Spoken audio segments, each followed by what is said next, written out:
Hello friends. Did you know nearly 80% of those who watch my videos aren't subscribed? If you enjoy these stories, please hit that subscribe button and leave a like. It really helps. Thank you for being here. By the way, where are you watching from? Let me know in the comments. Abner Tolliver had been driving trucks for 23 years, and in all that time, he'd learned to read the sky like other men read newspapers. The clouds gathering over Eagle Pass that February afternoon told him everything he needed to know, and none of it was good. They were the color of old bruises, purple and black, and swollen with snow that hadn't started falling yet but would, soon enough, and when it did, it would come down hard and fast and mean. He'd seen storms like this before, up in the Rockies where the weather could turn on you in minutes, where a clear road could become a death trap before you'd even realized what was happening.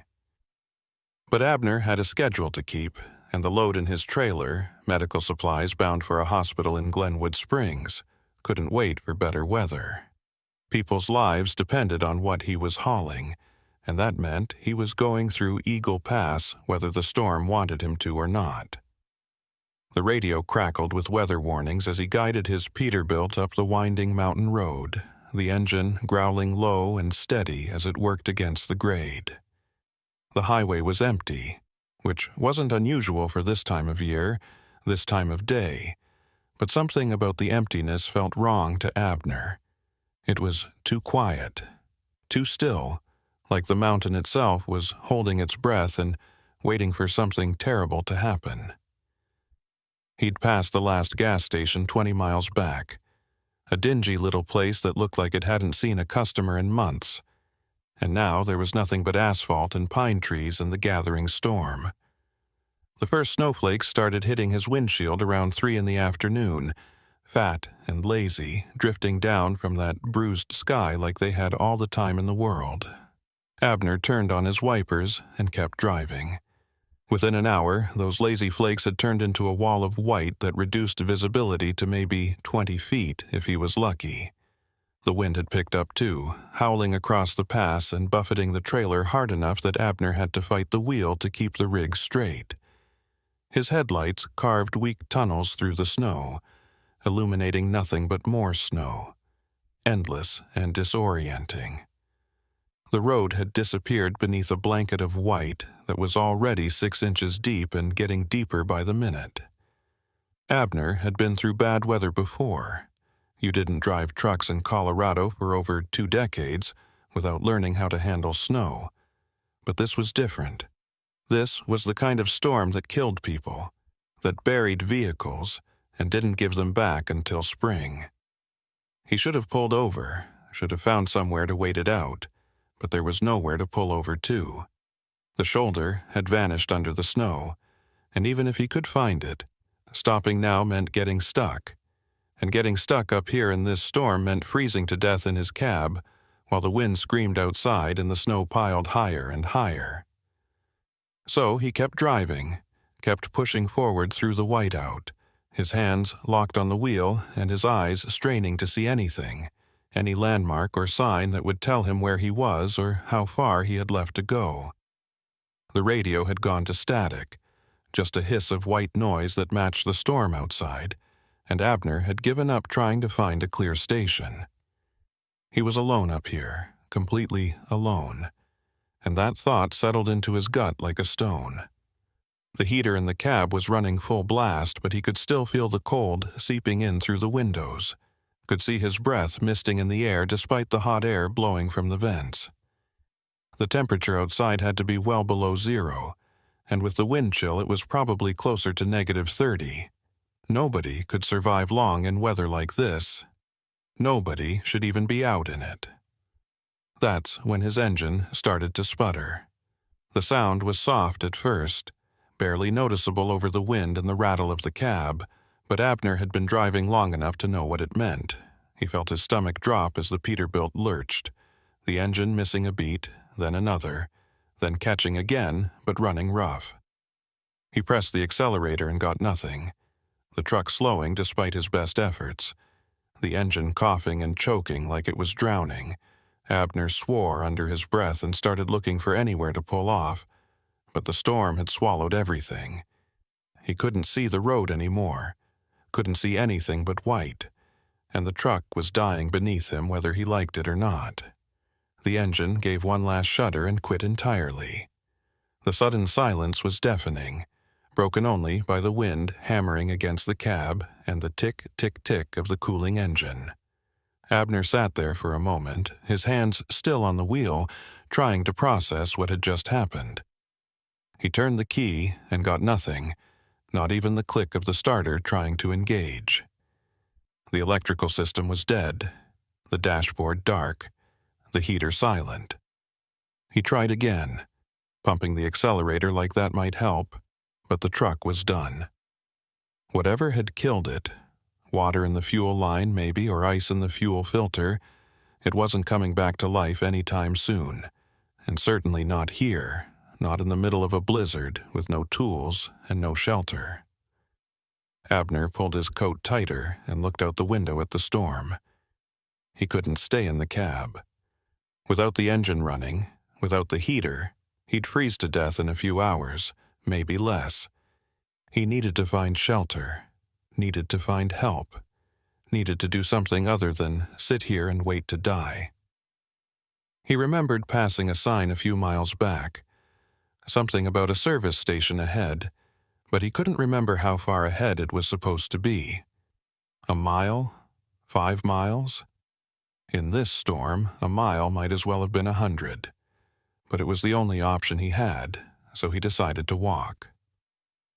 He bundled himself up as best he could, thermal underwear under his jeans, 2 shirts under his insulated jacket, a wool hat pulled down over his ears, gloves that were already starting to feel inadequate against the cold.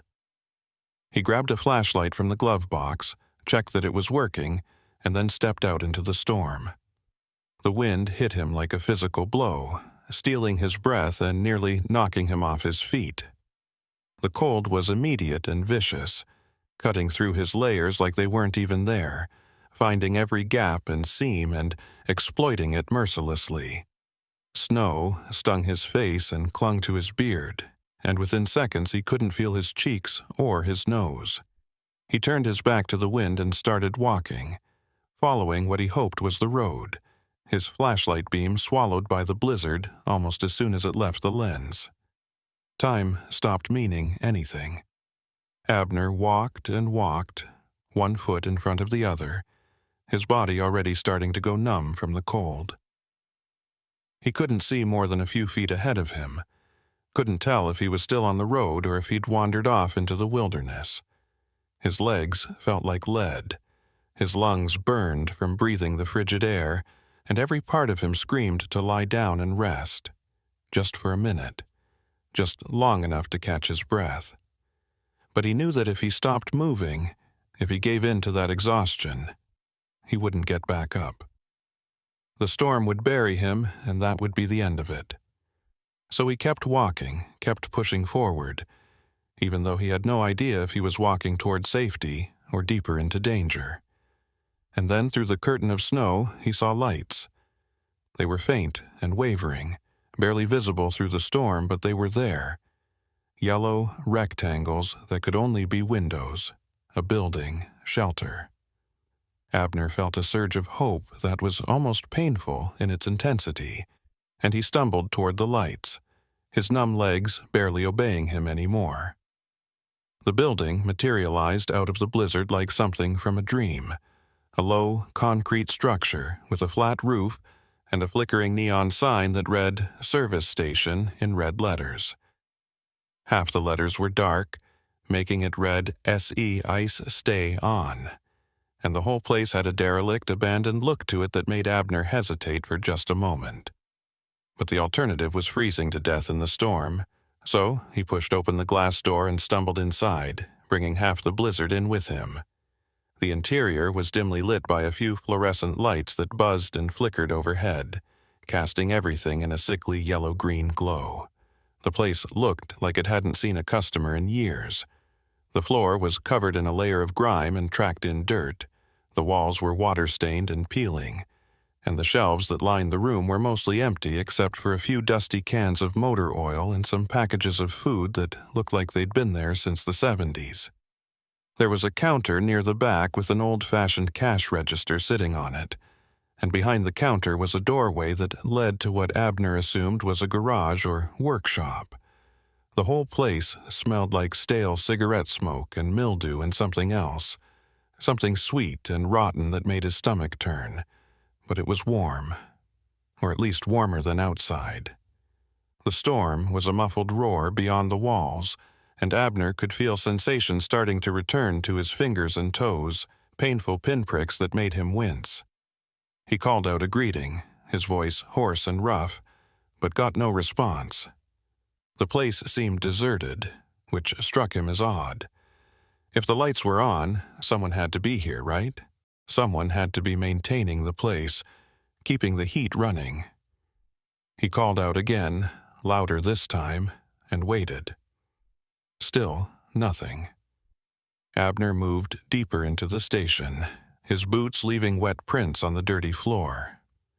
He checked the aisles, looking for anyone who might be around, but found nothing. The doorway behind the counter beckoned to him, and after a moment's hesitation he walked around the counter and peered through it. The garage beyond was even darker than the main room, lit only by a single work light that hung from the ceiling and swayed slightly in a draft he couldn't feel.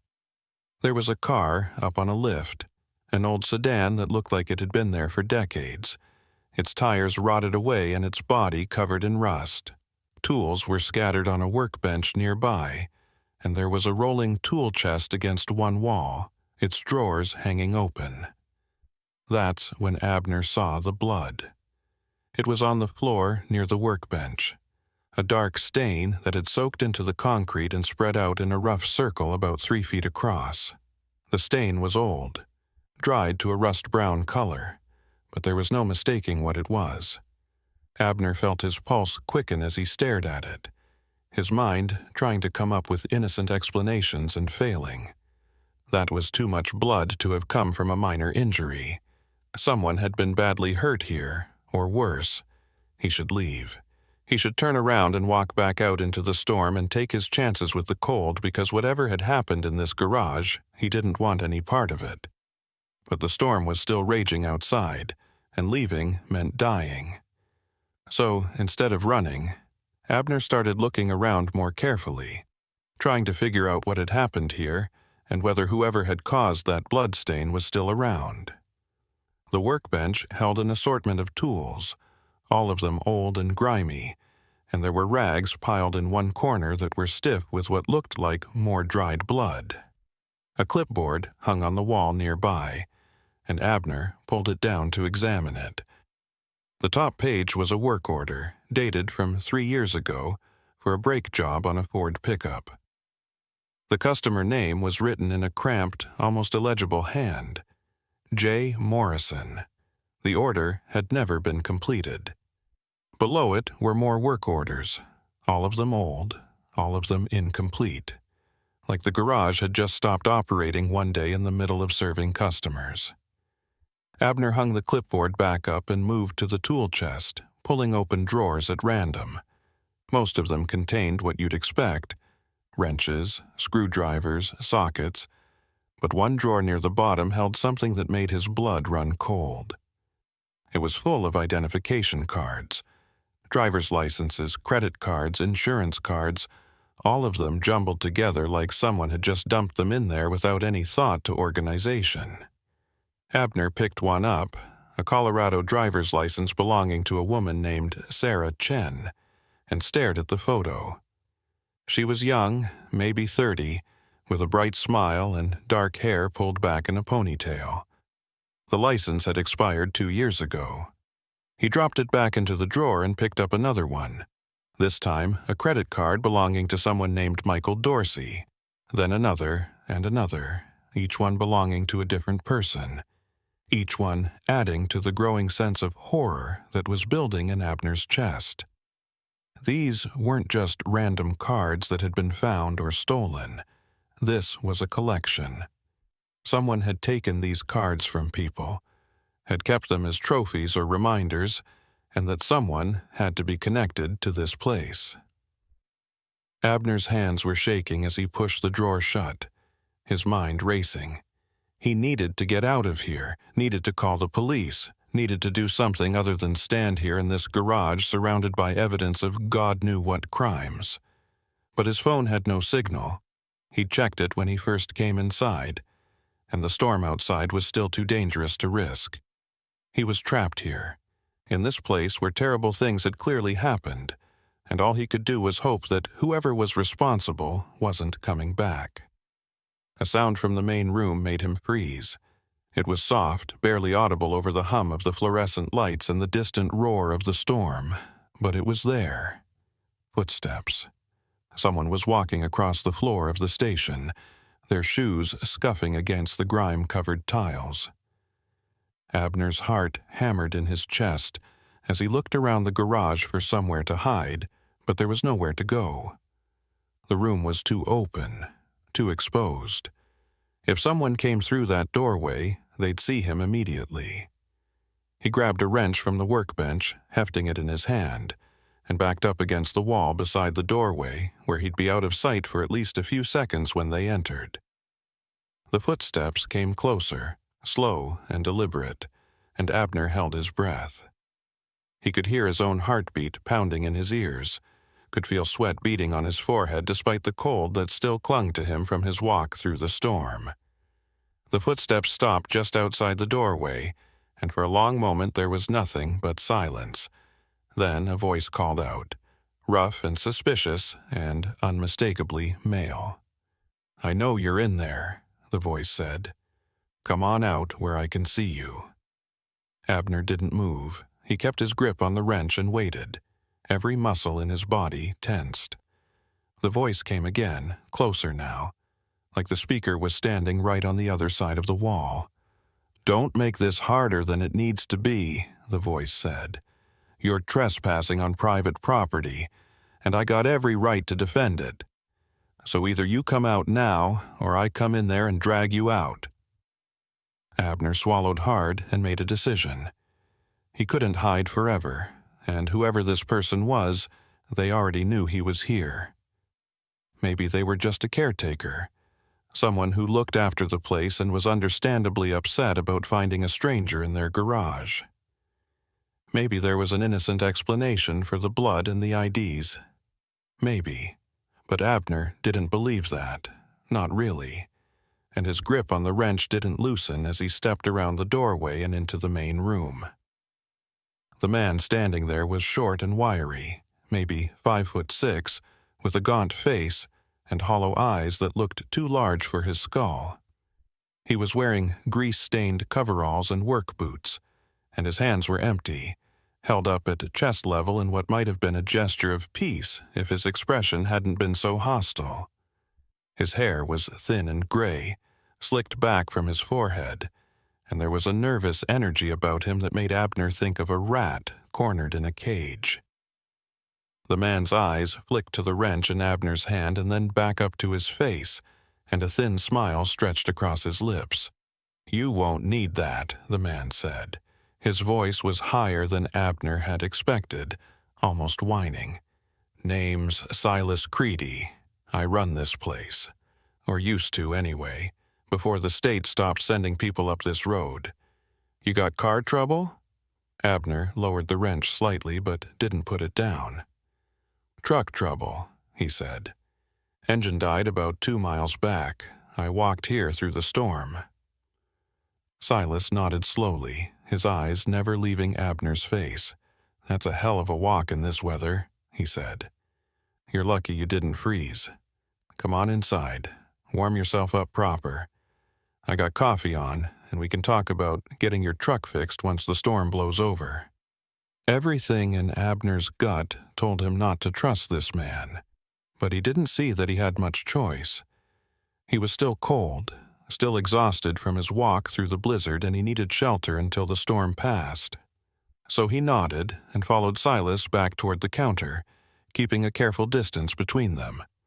Silas moved behind the counter and disappeared through a door Abner hadn't noticed before, one that led to what looked like a small office or back room. Abner stood in the main room and waited, his eyes scanning the space for anything that might tell him more about this place or the man who ran it. That's when he noticed the photographs on the wall behind the counter.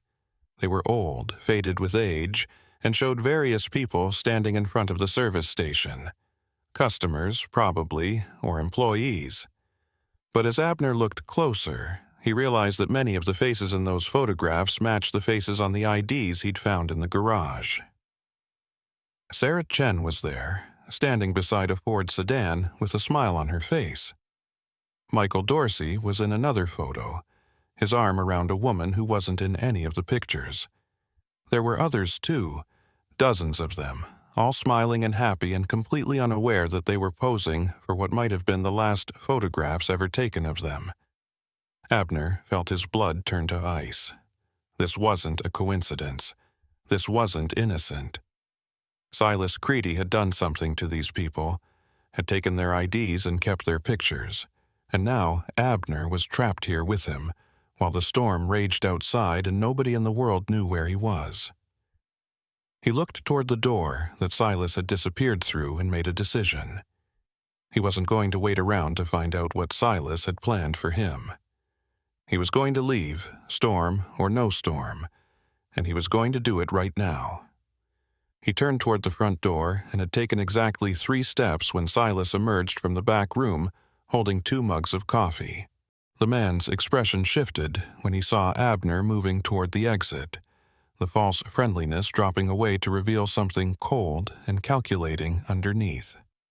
"Where you going?" Silas asked, his voice sharp. "I thought you wanted to get warm." "Changed my mind," Abner said, not stopping. "I'll take my chances with the storm." He reached for the door handle, but before his fingers could close around it, something hard and heavy slammed into the back of his head. Pain exploded through his skull, and his vision went white, then dark around the edges. He felt himself falling, felt his knees hit the floor, and then he felt nothing at all.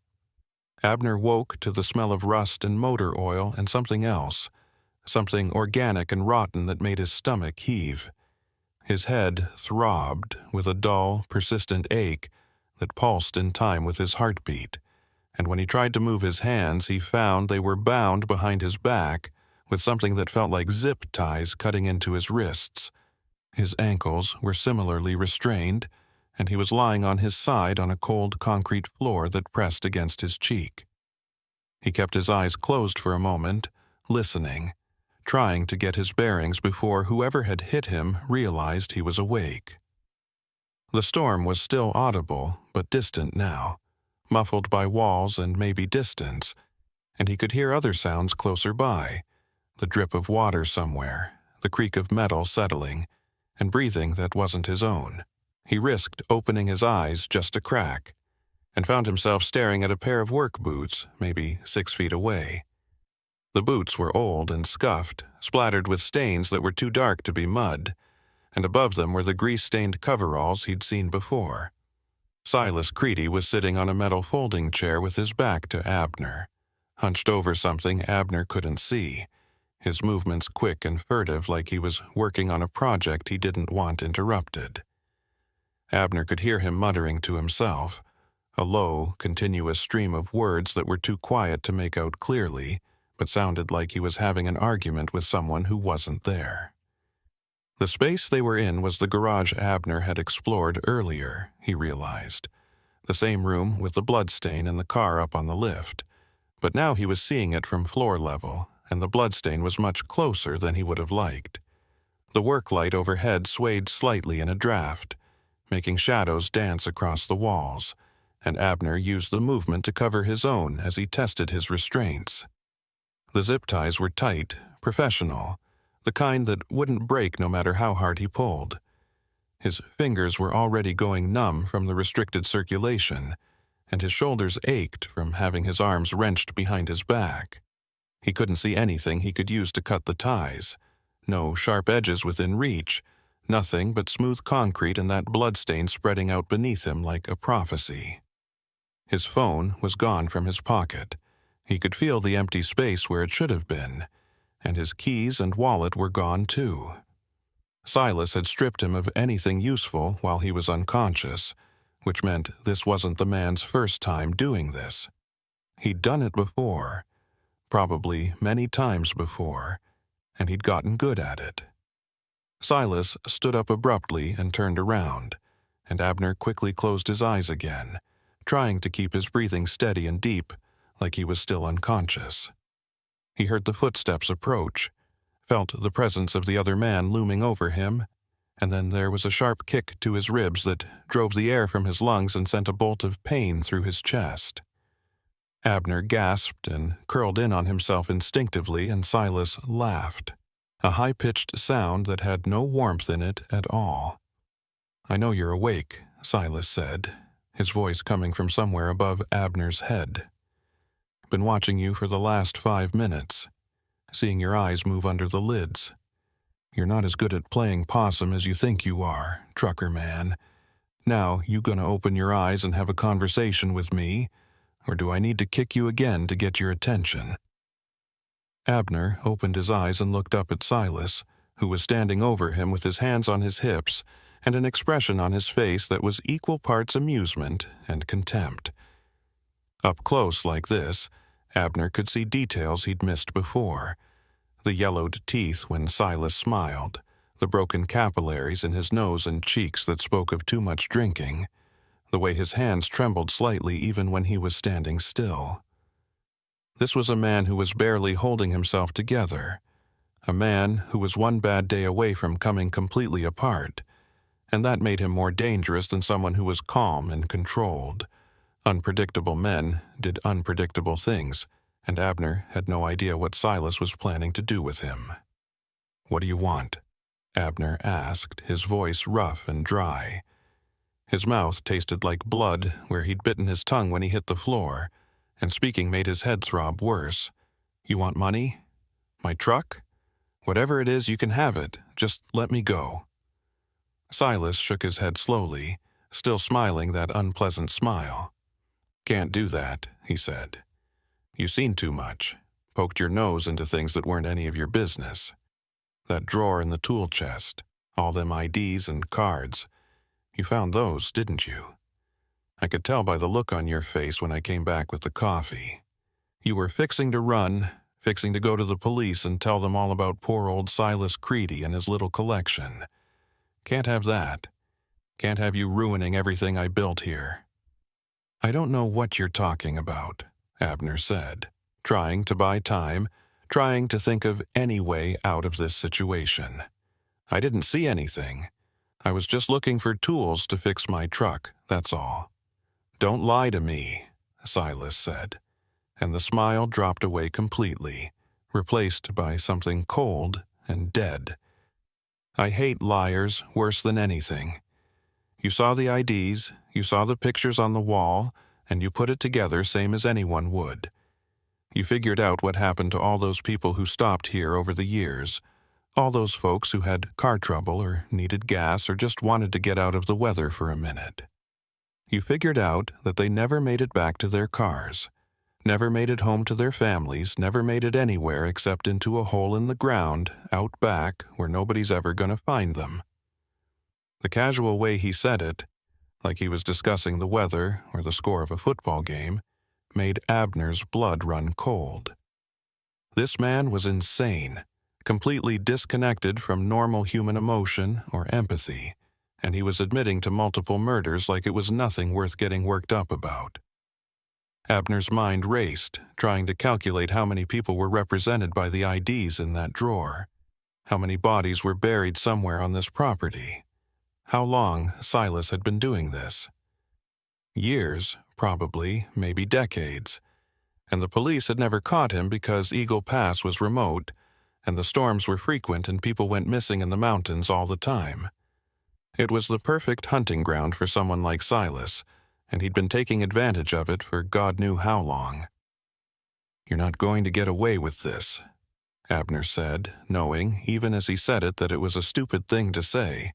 The kind of thing people said in movies when they were trying to convince themselves they had some control over the situation. People know where I am. My company tracks all the trucks with GPS. When I don't check in, they'll send someone looking for me." Silas laughed again. That same high, unpleasant sound.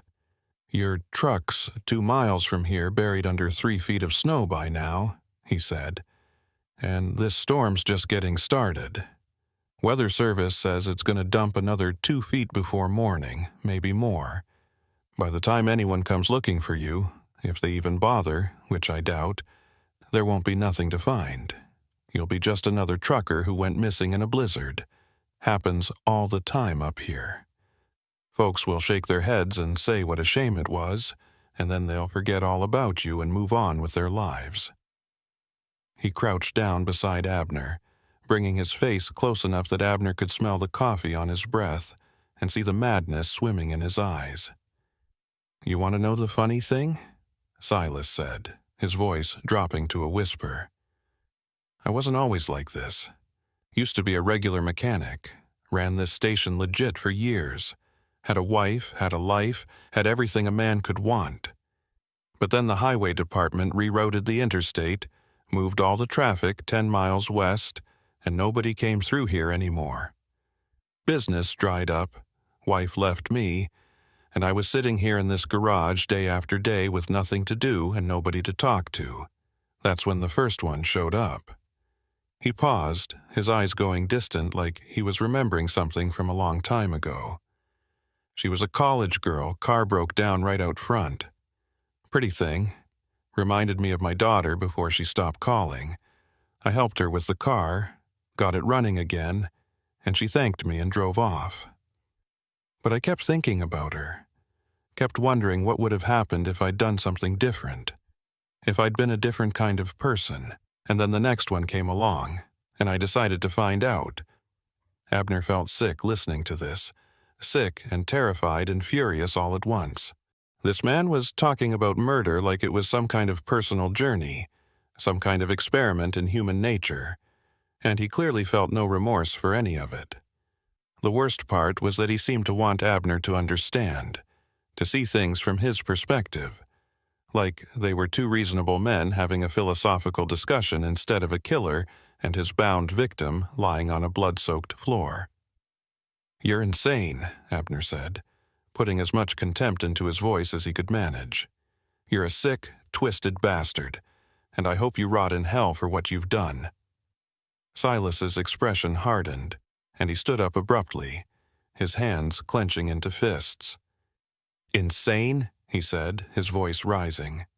"Insane is sitting in this station for 10 years, waiting for customers who never come, watching everything you built fall apart around you while the world moves on and forgets you ever existed. Insane is working yourself to the bone your whole life and having nothing to show for it but an empty building and a mailbox full of bills you can't pay. I did what I had to do to survive, to give my life some kind of meaning, and I'm not going to apologize for it to you or anyone else." He walked over to the workbench and picked something up, and when he turned back around, Abner saw he was holding a long-handled wrench, the kind used for loosening lug nuts on heavy trucks.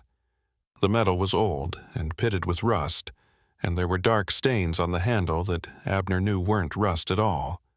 Silas hefted the wrench, testing its weight, and then started walking back toward Abner with slow, deliberate steps that echoed in the empty garage. This was it, Abner realized. This was how he was going to die, beaten to death with a wrench in a forgotten service station while a blizzard raged outside and buried any evidence of his existence. He thought about his wife back home, about his grown daughter who lived in Oregon, about all the things he'd never get to say to them or do with them.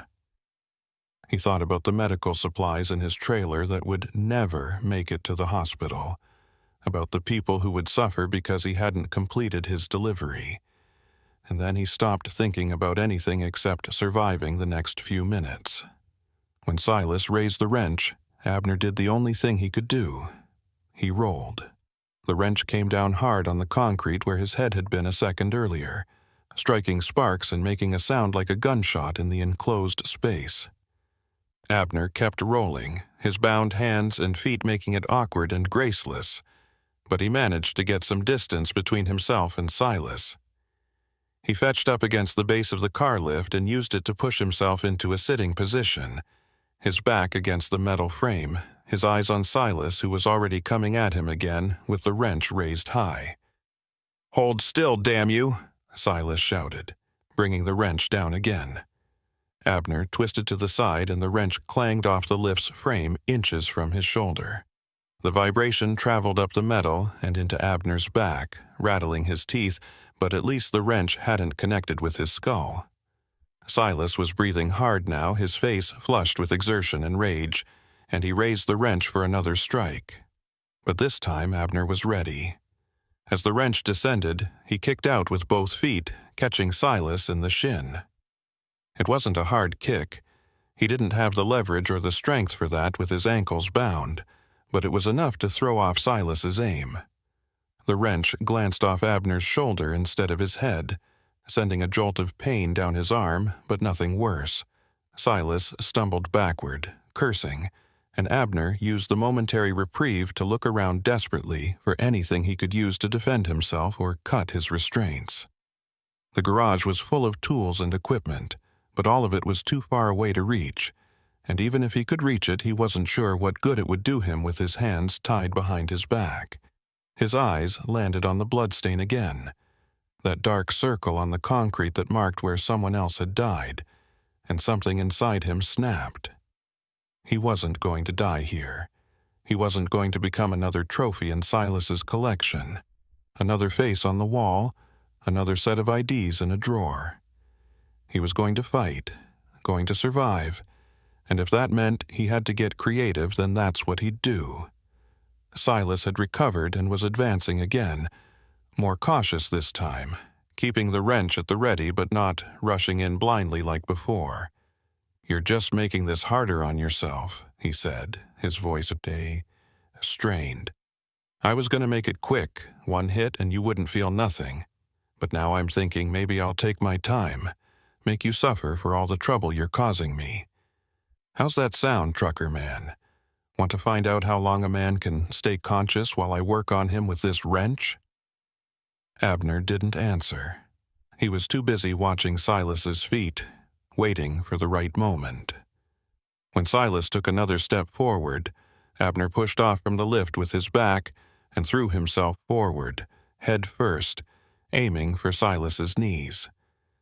It was a desperate move, stupid and reckless, but it was all he had. His shoulder connected with Silas's legs, and he felt the smaller man start to topple. They went down together in a tangle of limbs, Abner's weight driving Silas backward, and the wrench went clattering across the concrete floor out of reach.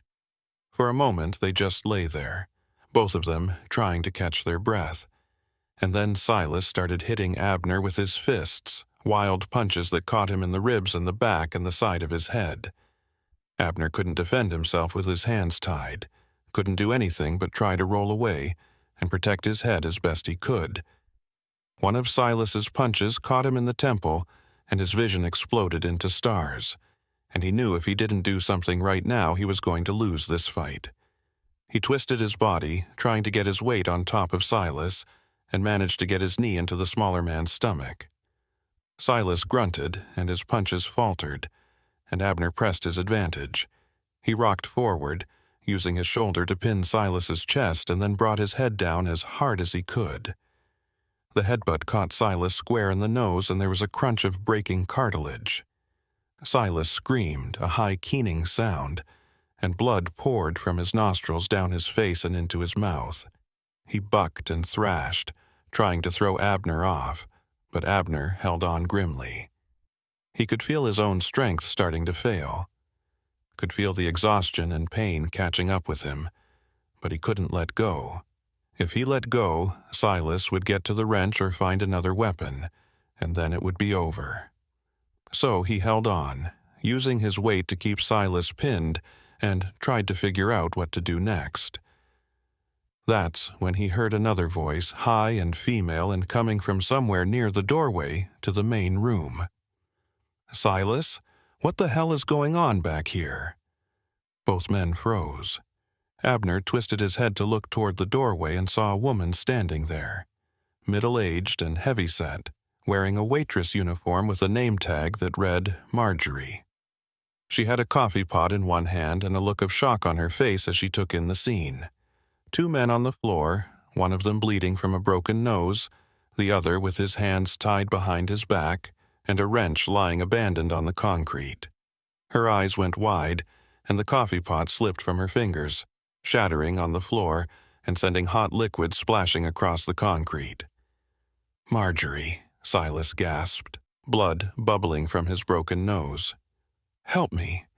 This man attacked me. Tried to rob the station. Help me get him under control." Marjorie didn't move.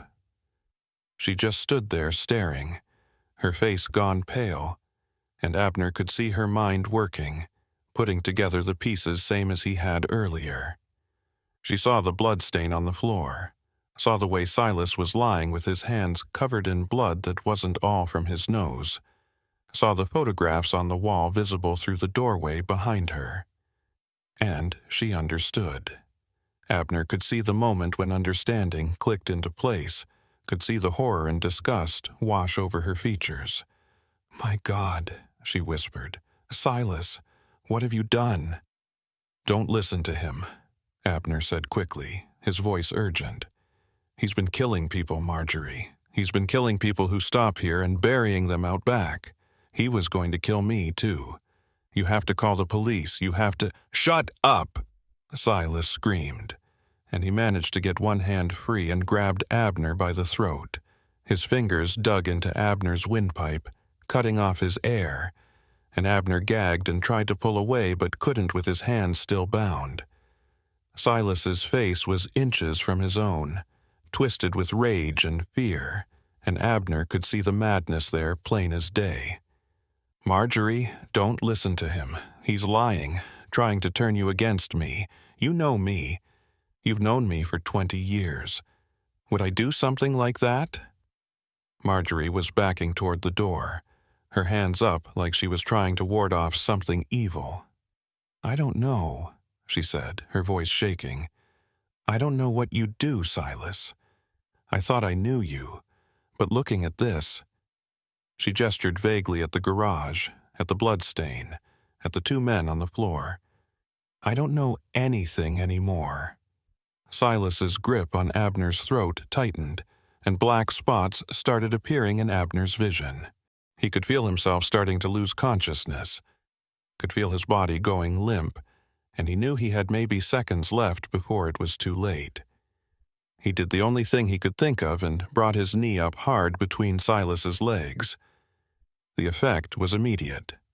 Silas's grip loosened, and he fell away with a strangled cry, curling into a ball on the concrete.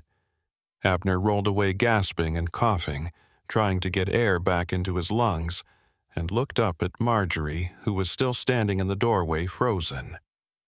"Please," Abner wheezed, "call the police. There's a phone in the office. I saw it when I came in. Just call them and tell them what's happening here, please." Marjorie looked at him, then at Silas, who was still curled up and groaning, then back at Abner. For a long moment she didn't move, and Abner thought she was going to turn and run, going to leave him here with Silas and the storm and whatever fate was waiting. But then she nodded, just once, and turned and disappeared through the doorway. Abner heard her footsteps running across the main room, heard a door open and close, and then there was silence except for Silas's labored breathing and the distant howl of the wind outside. Abner lay on the cold concrete trying to get his breathing under control while keeping one eye on Silas, who was still curled up on the floor, clutching himself and making low, wounded sounds. Every part of Abner's body hurt, his head from where he'd been hit, his throat from being choked, his shoulders from having his arms wrenched behind his back for so long, his ribs from the kick and the punches. But he was alive, still conscious, still capable of thinking and acting, and that meant he had a chance. He needed to get these zip ties off his wrists before Silas recovered enough to come at him again. needed to find something sharp or something he could use to cut through the plastic. His eyes scanned the garage floor looking for anything useful and landed on a piece of broken glass from the coffee pot Marjorie had dropped. It was maybe 3 inches long and wickedly sharp, glinting in the light from the overhead bulb. The glass was 10 feet away, too far to reach easily with his hands tied, but Abner had no other options. He started inching his way across the floor on his side, using his shoulders and his bound legs to propel himself forward like some kind of injured caterpillar. Every movement sent jolts of pain through his battered body, but he ignored it, focusing only on getting to that piece of glass. Behind him, he could hear Silas starting to move, could hear the man's breathing becoming steadier and more controlled, and he knew his window of opportunity was closing fast. He pushed himself harder, dragging his body across the concrete, leaving smears of blood from where his cheek had been split open during the fight. The glass was 5 feet away now, then 3, then close enough to touch if he could just stretch a little further. His fingers closed around the glass shard, and immediately he felt it cut into his palm, the edge razor-sharp and unforgiving. He didn't care about the pain, didn't care about the blood running down his wrist and soaking into the sleeve of his jacket. He twisted his hands as much as the zip ties would allow and started sawing at the plastic with the glass, working blind, having to go by feel alone. The plastic was thick and industrial grade, and it resisted his efforts. But Abner kept sawing, kept working at it, his movements becoming more frantic as he heard Silas getting to his feet behind him. The zip tie started to fray, individual strands of plastic separating under the constant pressure of the glass, and Abner redoubled his efforts even though his hand was slick with blood and the glass kept trying to slip from his grip. "You think you're clever, don't you?" Silas's voice came from somewhere behind him, thick and nasal from his broken nose. "Think you can get loose and overpower me. Maybe make it out of here alive. But you're not going nowhere, trucker man. This garage is where you die, same as all the others. Same as every damn fool who ever thought they could get away from me." Abner didn't waste breath responding. He kept sawing at the zip tie, feeling it give way strand by strand, feeling the pressure on his wrists starting to loosen. He could hear Silas moving closer, could hear the man's boots scraping across the concrete, and he knew he had maybe seconds before Silas was on him again. The last strand of plastic separated, and suddenly his hands were free. The sensation of blood rushing back into his fingers almost painful in its intensity. He rolled onto his back and brought his hands around in front of him just as Silas came into view, and what he saw made his blood run cold. Silas had found the wrench. He was holding it in both hands like a baseball bat, his face a mask of blood and fury, and he was bringing it down in a vicious arc aimed directly at Abner's skull. Abner threw his hands up instinctively and the wrench connected with his forearms instead of his head, and he felt something crack in his left wrist. The pain was immediate and intense, shooting up his arm like electricity, but it was better than having his skull caved in. Silas raised the wrench for another strike and Abner kicked out with his bound legs, catching Silas in the knee. The man stumbled but didn't go down, and the wrench came down again, this time glancing off Abner's shoulder and striking the concrete beside his head hard enough to send chips of stone flying. Abner grabbed the wrench with his good hand before Silas could raise it again, his fingers closing around the cold metal, and suddenly they were locked in a struggle for control of the weapon. Silas was smaller than Abner, but he had leverage and position on his side, and he was fighting with the desperate strength of a man who knew this was his last chance. Abner's injured wrist was useless, hanging limp at his side, and his legs were still bound, which meant he couldn't get the footing he needed to really contest the wrench. He could feel his grip starting to slip, could feel Silas starting to wrench the tool away from him, and he knew if he lost control of it he was dead. So he did the only thing he could think of and pulled instead of pushed, yanking the wrench toward himself as hard as he could. The sudden change in direction caught Silas off guard, and he stumbled forward, falling on top of Abner, and the two men went down in a heap with the wrench trapped between them. Abner felt the metal pressing into his chest, felt Silas's weight on top of him driving the air from his lungs, and he struggled to get out from under the smaller man. They rolled across the floor, grappling and clawing at each other, both of them trying to gain the upper hand. Abner managed to get his good hand around Silas's throat and squeezed, feeling the windpipe compress under his fingers. But Silas brought his knee up into Abner's stomach and the trucker had to let go as he gasped for air. They broke apart and scrambled away from each other, both of them breathing hard, both of them bleeding from various cuts and scrapes, and the wrench lay on the floor between them like a prize waiting to be claimed. For a moment they just stared at each other, taking stock, and then both men lunged for the wrench at the same time. Abner got there first, his fingers closing around the handle, but Silas was right behind him and he grabbed Abner's injured wrist and twisted. The pain was blinding, all-consuming, and Abner screamed and lost his grip on the wrench. Silas snatched it up and scrambled backward, putting distance between them, and when he stood up he was smiling again despite the blood covering the lower half of his face and the wild, desperate look in his eyes. He hefted the wrench and started toward Abner, who was still on the floor, cradling his broken wrist against his chest. "End of the line," Silas said, his voice thick with blood and satisfaction. "I gotta admit, you put up more of a fight than most. Usually they just cry and beg, promise me anything if I'll let them go. But not you. You're a fighter, I respect that. Doesn't change nothing, but I respect it." He raised the wrench high, preparing to deliver the killing blow, and Abner closed his eyes. This was it. After everything he'd survived, the blizzard, the fight, the choking, this was how it ended.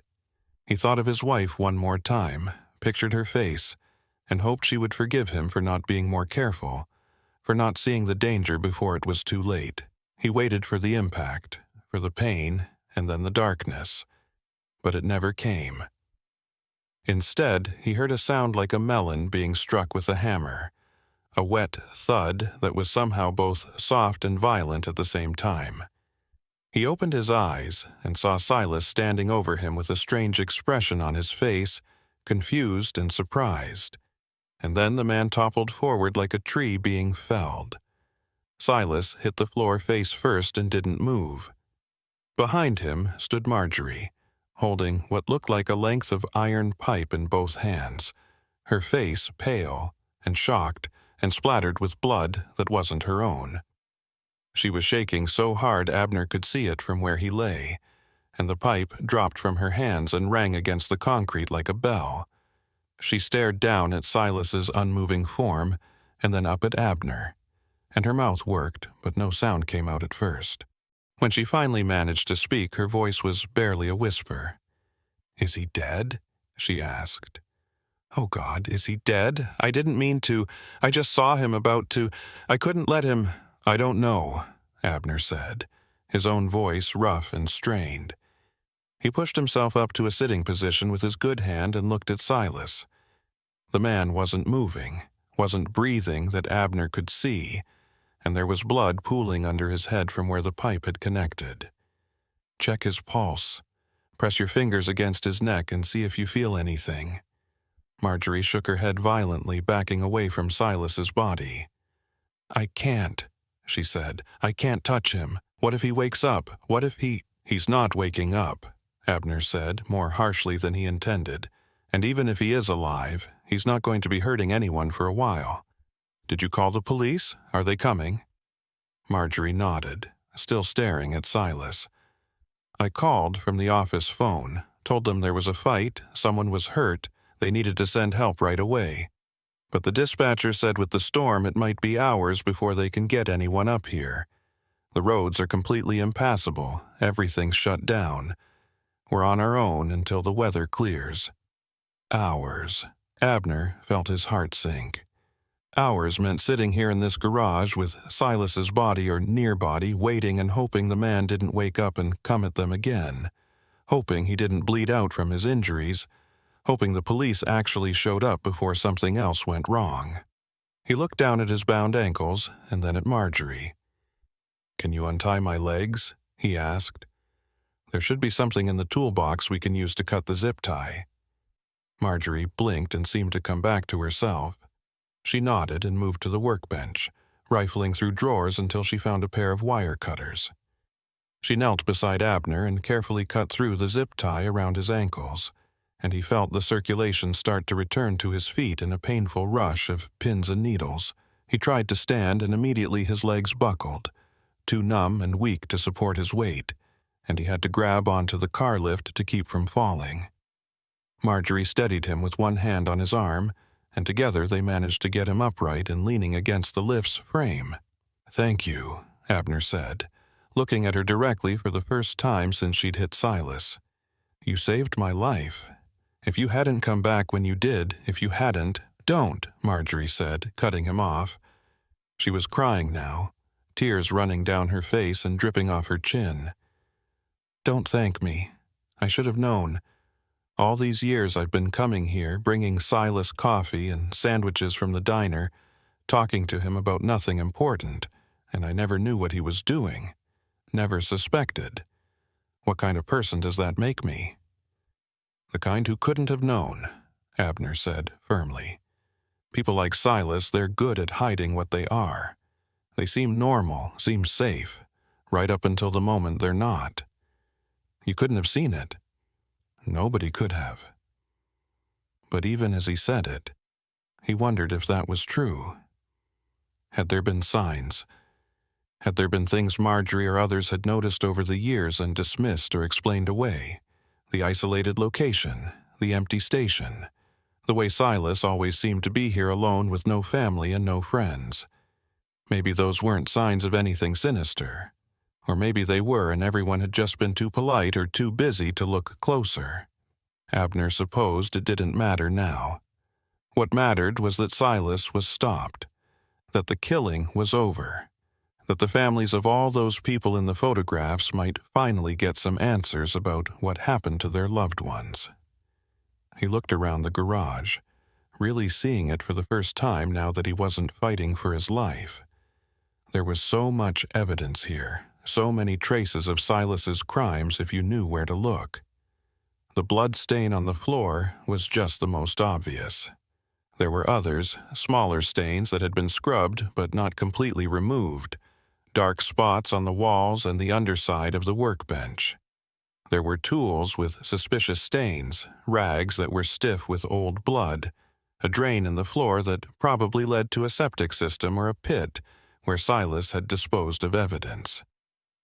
And then there was the drawer full of IDs, the photographs on the wall, the stories those items told about lives cut short and families left wondering. The police were going to have a field day with this place, and Abner hoped they were thorough enough to find everything, to piece together exactly how many people had died here and who they were.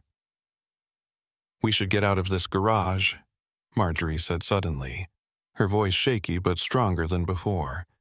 "Go wait in the main room where it's warmer. I don't want to be back here with him." Abner nodded. He didn't want to be here either.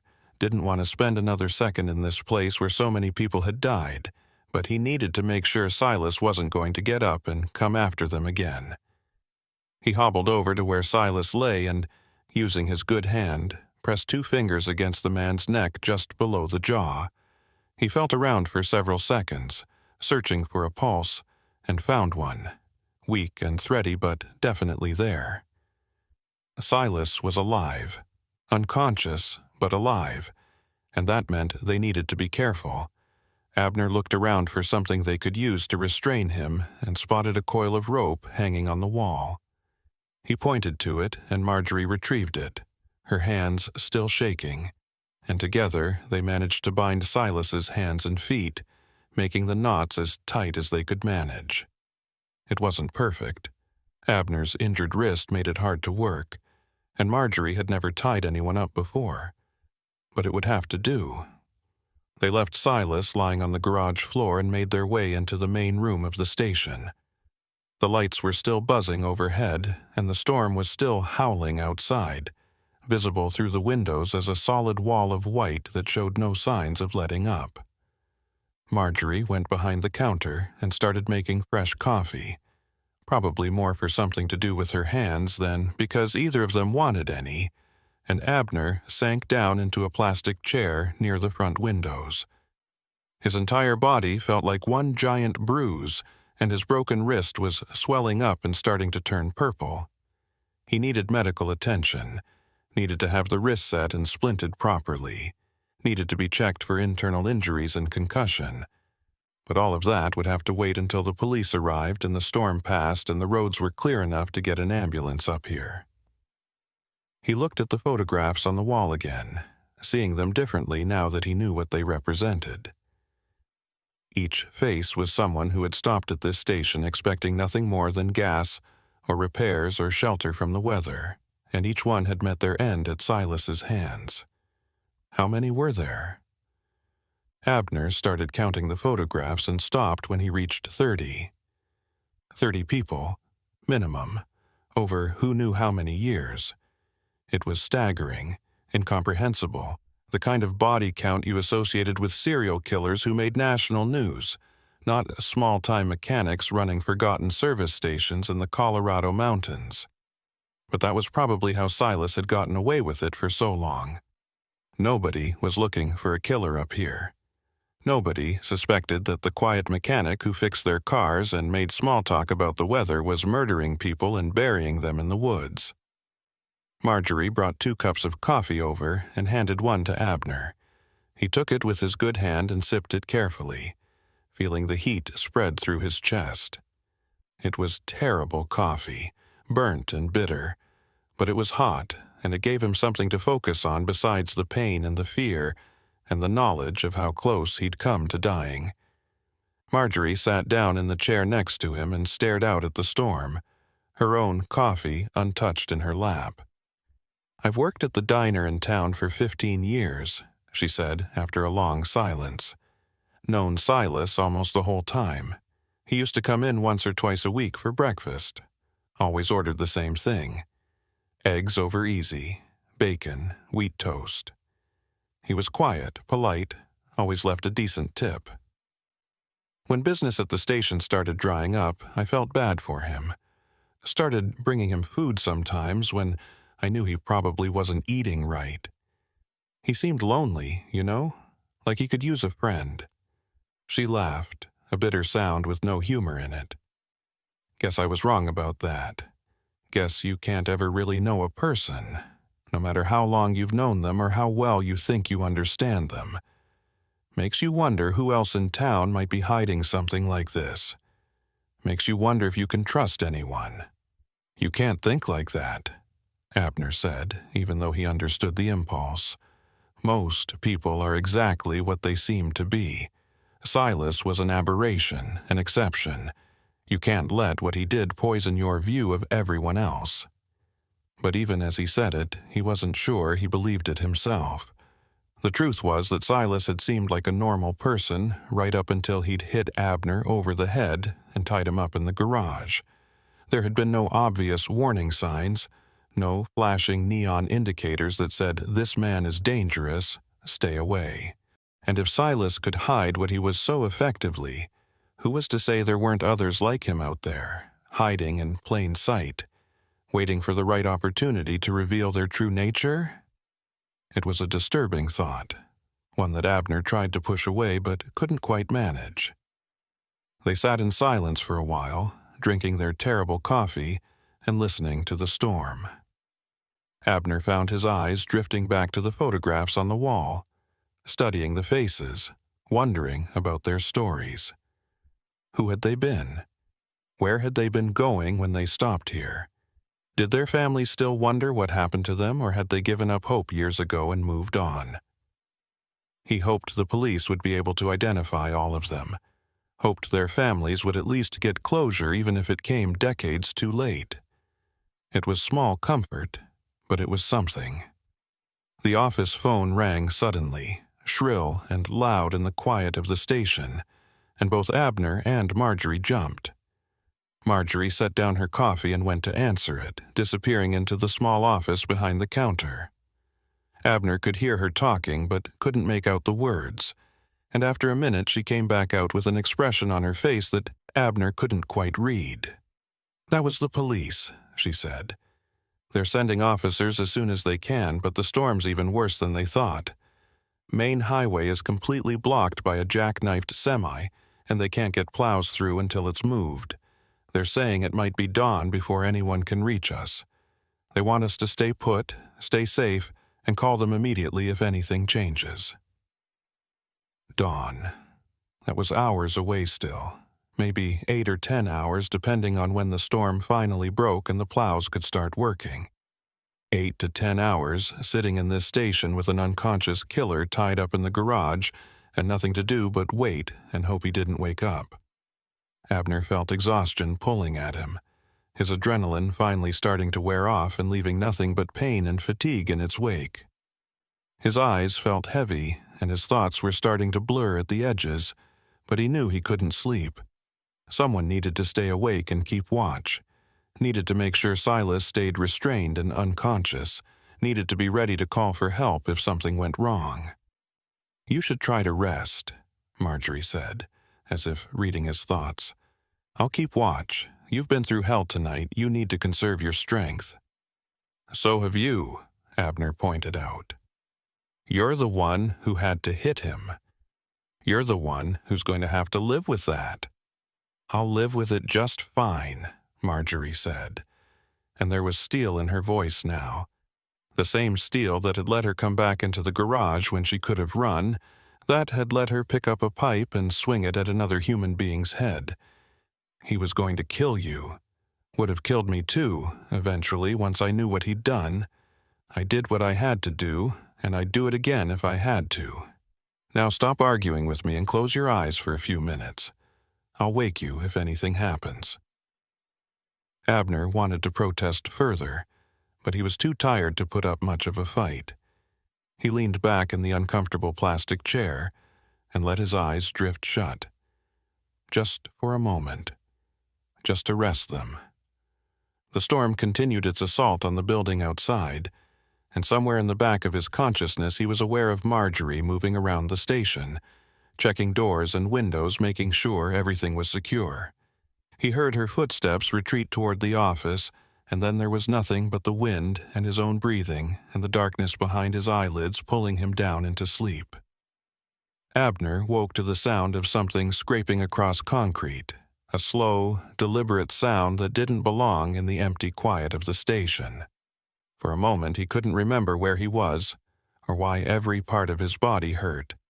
And then it all came rushing back. The storm, the garage, Silas, and the wrench and Marjorie with her pipe. He opened his eyes and found himself still in the plastic chair near the windows. The storm still visible outside, though maybe not quite as violent as it had been before. The sky beyond the snow was starting to lighten, suggesting dawn wasn't far off, and he realized he'd been asleep for hours. The scraping sound came again, and Abner's head snapped toward the doorway that led to the garage, his heart suddenly pounding in his chest. He pushed himself up from the chair, biting back a groan as his injured wrist protested the movement, and looked around for Marjorie. She was slumped over the counter with her head on her arms, asleep, the coffee pot beside her cold and empty. She'd tried to stay awake and keep watch, but exhaustion had claimed her just like it had claimed Abner, and now they were both vulnerable if Silas had somehow gotten free of his restraints. The scraping sound came a third time, louder now, definitely coming from the garage, and Abner knew he had to check it, even though every instinct screamed at him to grab Marjorie and run out into the storm. He couldn't run, not with his injuries, not with the weather still deadly outside, and he couldn't leave without knowing what was happening back there. He moved as quietly as he could toward the doorway, his boots making soft sounds on the gritty floor, and peered around the frame into the garage. What he saw made his blood turn to ice. Silas was awake and moving, dragging himself across the concrete floor with his bound hands and feet, leaving a trail of blood behind him from where his head wound had opened up again. He was making for the workbench, for the tools scattered across its surface, and Abner realized with a sick certainty that the man was going to try to cut himself free. If he managed that, if he got loose before the police arrived, then everything that had happened tonight would have been for nothing. Silas would come after them again, and this time he might succeed. Abner stepped into the garage and Silas's head came up, his eyes focusing on the trucker with an expression that was equal parts hatred and pain. His face was a mess, his nose clearly broken and bent at an unnatural angle, his lips split and swollen, dried blood caked across his cheeks and chin. But his eyes were alert and aware, burning with a rage that hadn't been diminished by unconsciousness or injury. He opened his mouth and tried to speak, but all that came out was a wet, gurgling sound. And then he coughed and spat blood onto the concrete. He tried again, and this time managed to form words, though they were slurred and barely intelligible. "Should have killed you when I had the chance," Silas rasped, his voice thick and ruined. "Should have bashed your skull in the second you walked through that door, instead of playing with you. That's always been my problem, you know. I like to talk, like to see the fear in their eyes when they realize what's happening.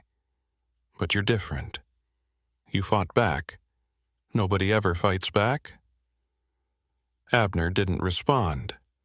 He was scanning the garage for something he could use as a weapon, something to defend himself if Silas somehow managed to get free. His eyes landed on the iron pipe Marjorie had used, lying where she'd dropped it near the car lift, and he moved toward it, keeping his eyes on Silas the whole time. The smaller man watched him with those burning eyes, and despite the ropes binding his limbs, despite the blood and the obvious pain, there was something unbroken in him, something that refused to accept defeat. It made Abner nervous in a way the earlier fight hadn't. A desperate man was dangerous, but a man who had nothing left to lose was something else entirely. "Police are coming," Abner said, his voice steady despite the fear churning in his gut. "Probably be here within the hour now that the storm's letting up. They're going to find everything you did, everyone you killed. They're going to dig up your backyard and identify every body, and your name is going to be in every newspaper in the country. Is that what you want? To be remembered as a monster?" Silas laughed, a horrible, wet sound that turned into a coughing fit. When he could speak again, his voice was even rougher than before. "Don't care about being remembered," he said. "Don't care about nothing except making sure you don't walk out of here. You think you won something, trucker man. You think because that waitress hit me and tied me up that this is over. It ain't over. Not until one of us is dead."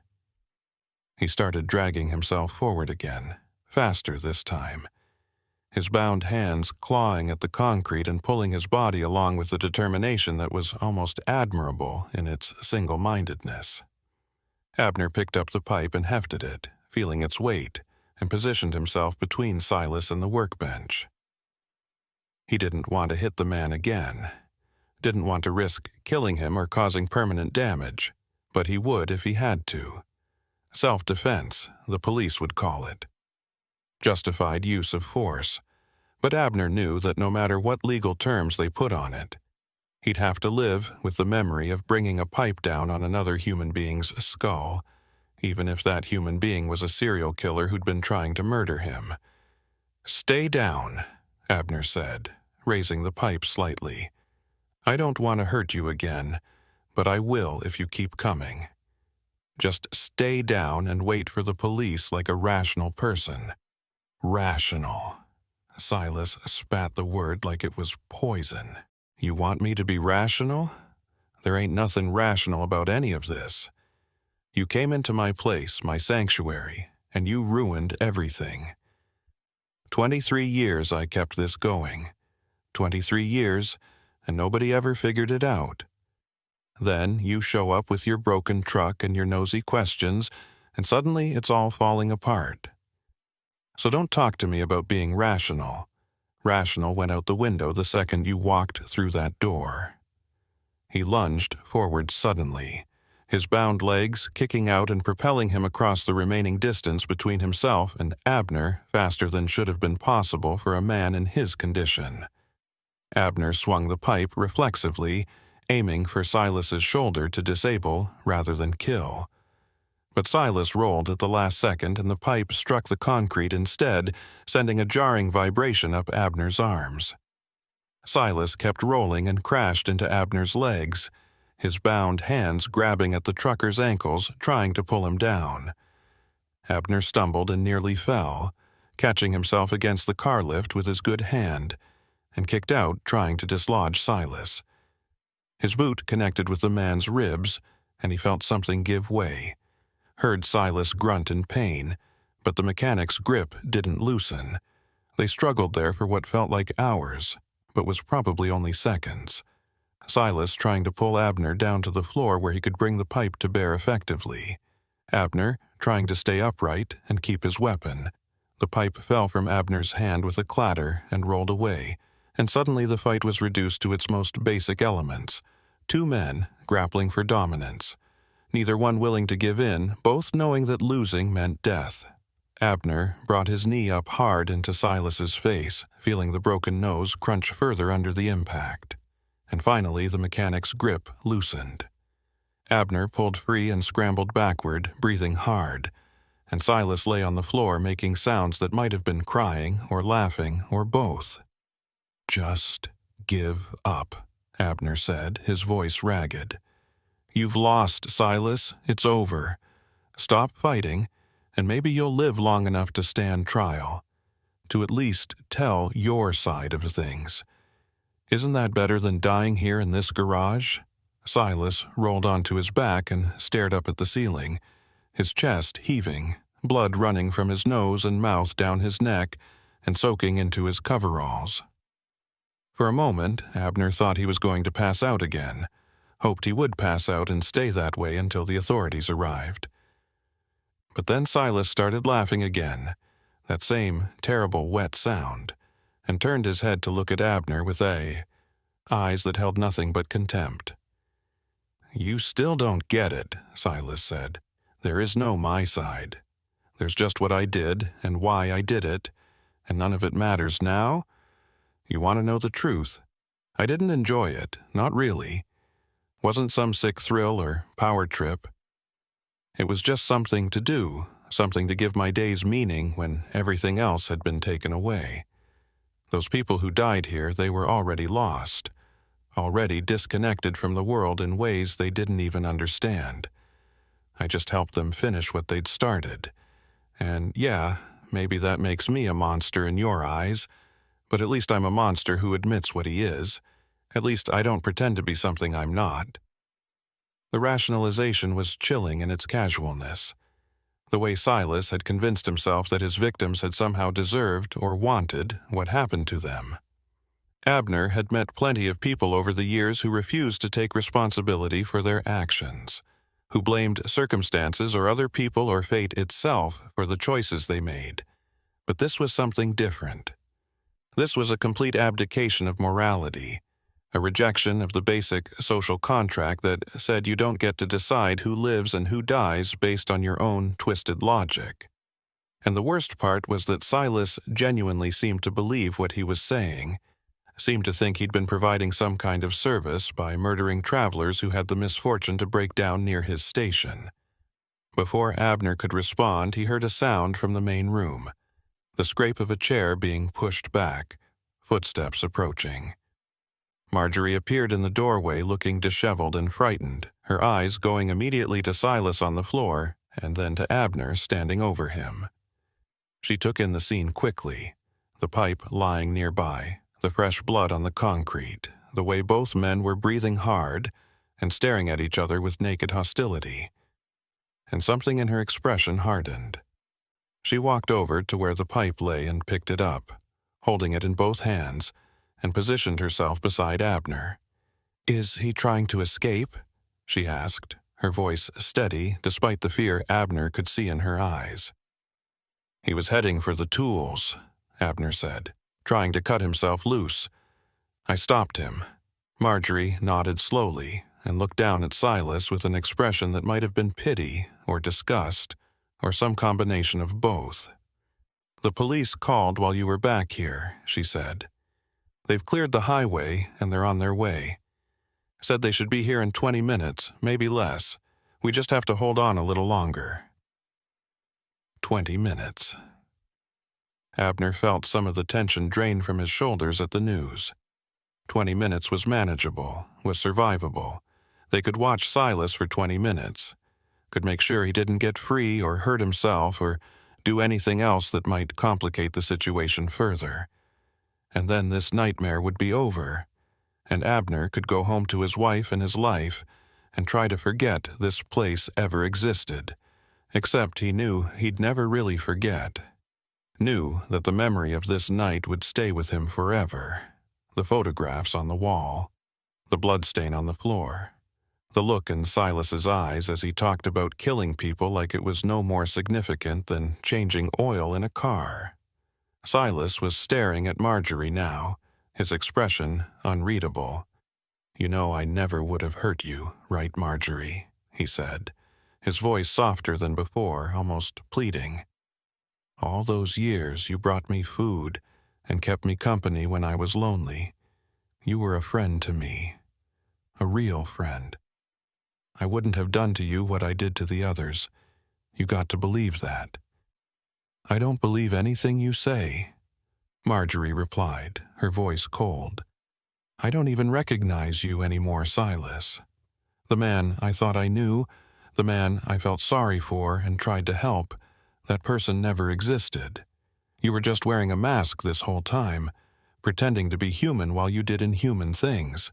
So don't talk to me about friendship or loyalty or anything else, because those words don't mean anything coming from you. Silas's face twisted with something that might have been genuine hurt, and for a moment Abner almost felt sorry for him. Almost. But then he remembered the drawer full of IDs, remembered the photographs of all those smiling faces that would never smile again, and any sympathy he might have felt evaporated like morning dew in the sun. Silas had made his choices, had lived his life according to his own twisted code, and now he was going to pay the price for it. That was justice, cold and impersonal and inevitable, and Abner took comfort in knowing that at least this one time the system would work the way it was supposed to. They stood there in silence for a while. Abner and Marjorie watching Silas, who lay on the floor bleeding and broken, but still somehow defiant. The minutes crawled by with agonizing slowness, each one feeling like an hour, and Abner found himself checking the windows compulsively for any sign of approaching vehicles. The storm had definitely weakened, the snow falling in lazy flakes now instead of the horizontal wall of white it had been earlier, and visibility had improved to maybe 100 yards. The roads would still be treacherous, still covered in drifts and ice, but they were passable if you had the right equipment and took your time. Finally, blessedly, Abner heard the sound of engines in the distance, growing steadily louder. He moved to the window and saw a convoy of vehicles approaching. 2 police cruisers leading the way, followed by an ambulance and what looked like a crime scene investigation van. Help had arrived. The nightmare was really ending. He felt his knees go weak with relief and had to lean against the window frame to keep from collapsing. Marjorie came up beside him and put a hand on his shoulder, and he could feel her trembling, or maybe that was his own body shaking. He couldn't tell anymore. They watched as the vehicles pulled into the parking lot and uniformed officers piled out, moving with practiced efficiency toward the station entrance. The next hour passed in a blur of activity that Abner struggled to follow through the haze of exhaustion and pain. The officers secured Silas and loaded him into the ambulance after the paramedics had checked his injuries and declared him stable enough to transport. They took statements from both Abner and Marjorie, asking the same questions multiple times in slightly different ways, trying to piece together exactly what had happened. They photographed everything.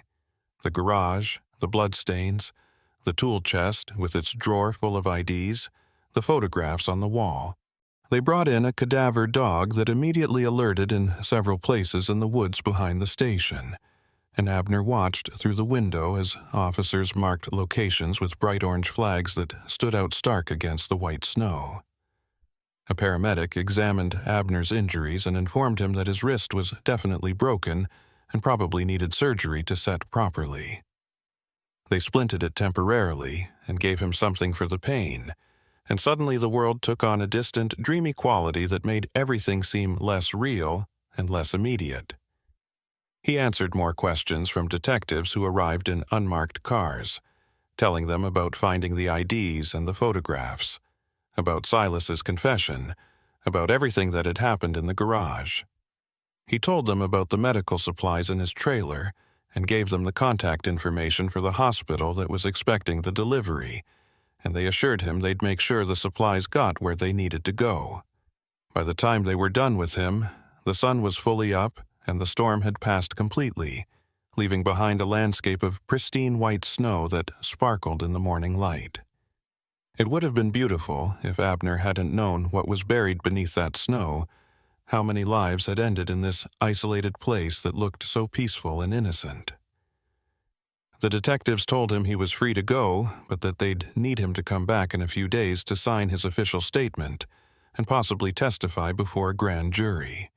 They arranged for a tow truck to retrieve his Peterbilt and a rental car to get him home, and Abner found himself sitting in the driver's seat of an unfamiliar vehicle with no clear memory of how he'd gotten there.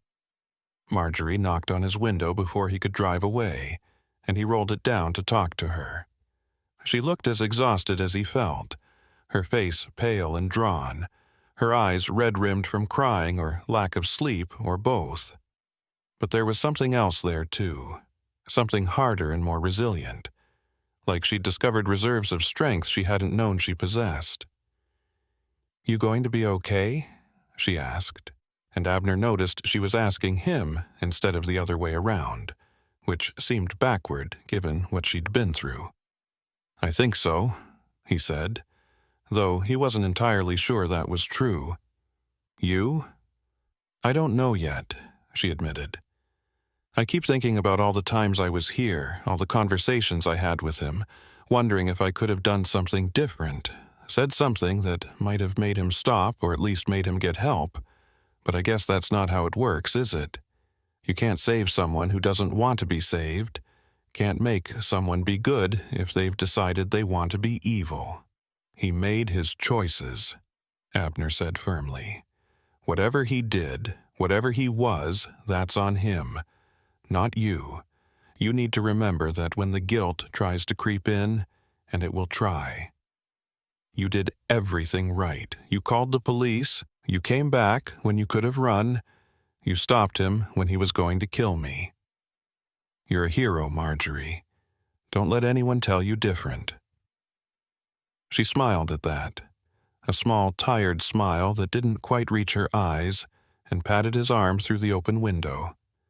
"Drive safe," she said, "and maybe stay off mountain passes for a while, at least until the memories aren't so fresh." Abner promised he would, and then rolled up the window and put the rental car in gear. He drove slowly out of the parking lot, taking one last look at the service station in his rearview mirror.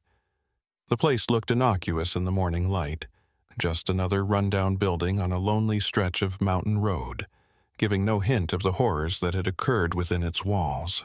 He wondered what would happen to it now, whether it would be torn down or preserved as some kind of morbid tourist attraction, whether people would drive miles out of their way to see where Silas Creedy had killed all those people. He hoped they'd tear it down, erase it from existence, let the mountain reclaim the land and cover over the scars. The drive home took longer than it should have because Abner kept having to pull over, his hands shaking too badly to maintain a steady grip on the wheel, his vision blurring with tears he couldn't quite explain.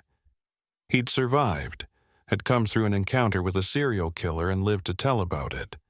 But somehow that victory felt hollow. He kept thinking about all the people who hadn't survived, who'd stopped at that station on some random day, thinking they were safe, and had never been seen again. He thought about their families, about the years they'd spent wondering and hoping and gradually accepting that their loved ones were gone. And he thought about how close he'd come to joining that number, to becoming just another face on Silas's wall. When he finally made it home, 3 hours late and looking like he'd been through a war, his wife took one look at him and burst into tears. She'd been calling his cell phone all night, had been frantic when he didn't answer, had been about to call the police to report him missing when he'd finally walked through the door. He held her with his good arm and let her cry, not trusting himself to speak, and tried to figure out how he was going to explain what had happened without terrifying her further. In the end, he just told her the bare facts. His truck had broken down, he'd walked to a service station. The owner had turned out to be dangerous. The police had arrived and arrested him. He left out the details about being tied up and beaten, about the drawer full of IDs and the photographs of the dead, about how close he'd come to being murdered in that garage. She'd learn about it eventually, he knew, when the news broke and Silas's crimes became public knowledge. But for now, for today, he just wanted to be home and safe and alive. Over the next few weeks, Abner followed the news coverage of the case with a mixture of fascination and horror. The police had found 37 bodies buried on Silas's property, some of them dating back more than 20 years.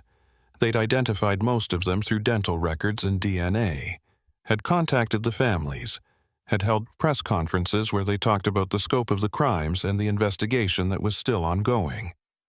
Silas had been charged with multiple counts of murder and was being held without bail while he awaited trial.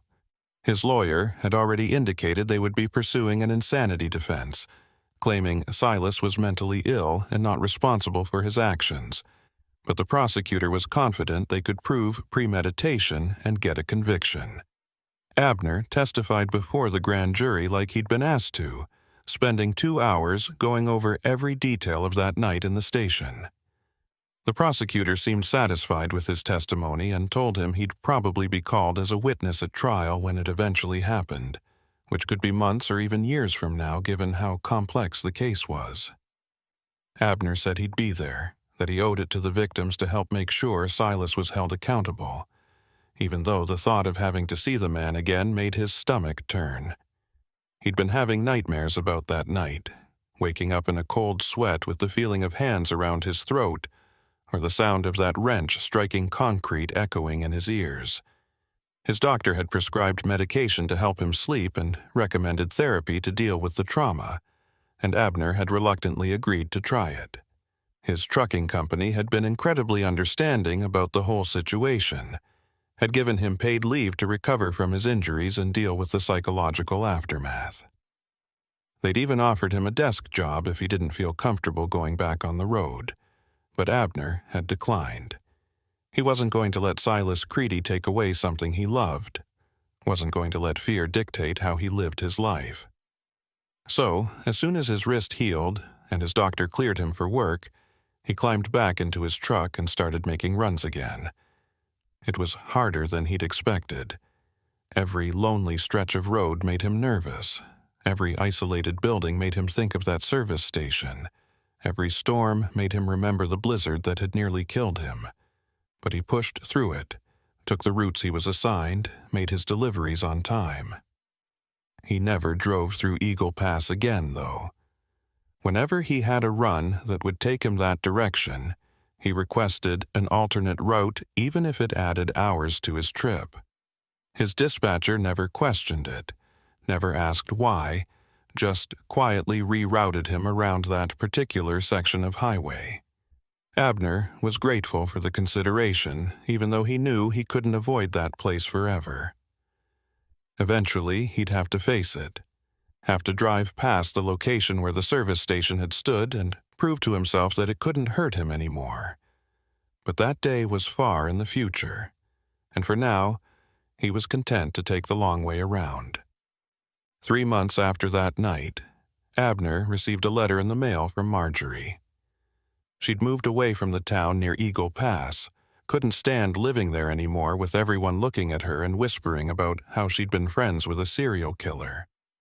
She'd gotten a job at a diner in Denver and was starting over, trying to build a new life away from the memories and the guilt. She wrote that she still had nightmares about hitting Silas with that pipe, still sometimes woke up certain that she'd killed him and would be arrested for murder. But she was seeing a therapist and taking medication and slowly learning to live with what had happened. She thanked Abner for what he'd said to her that morning, about being a hero and doing everything right, and said those words had helped her more than he could know.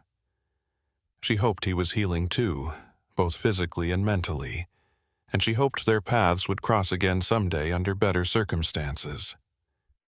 Abner wrote back immediately, a long letter in which he shared his own struggles and his own nightmares, and his own slow journey towards something that might eventually resemble recovery.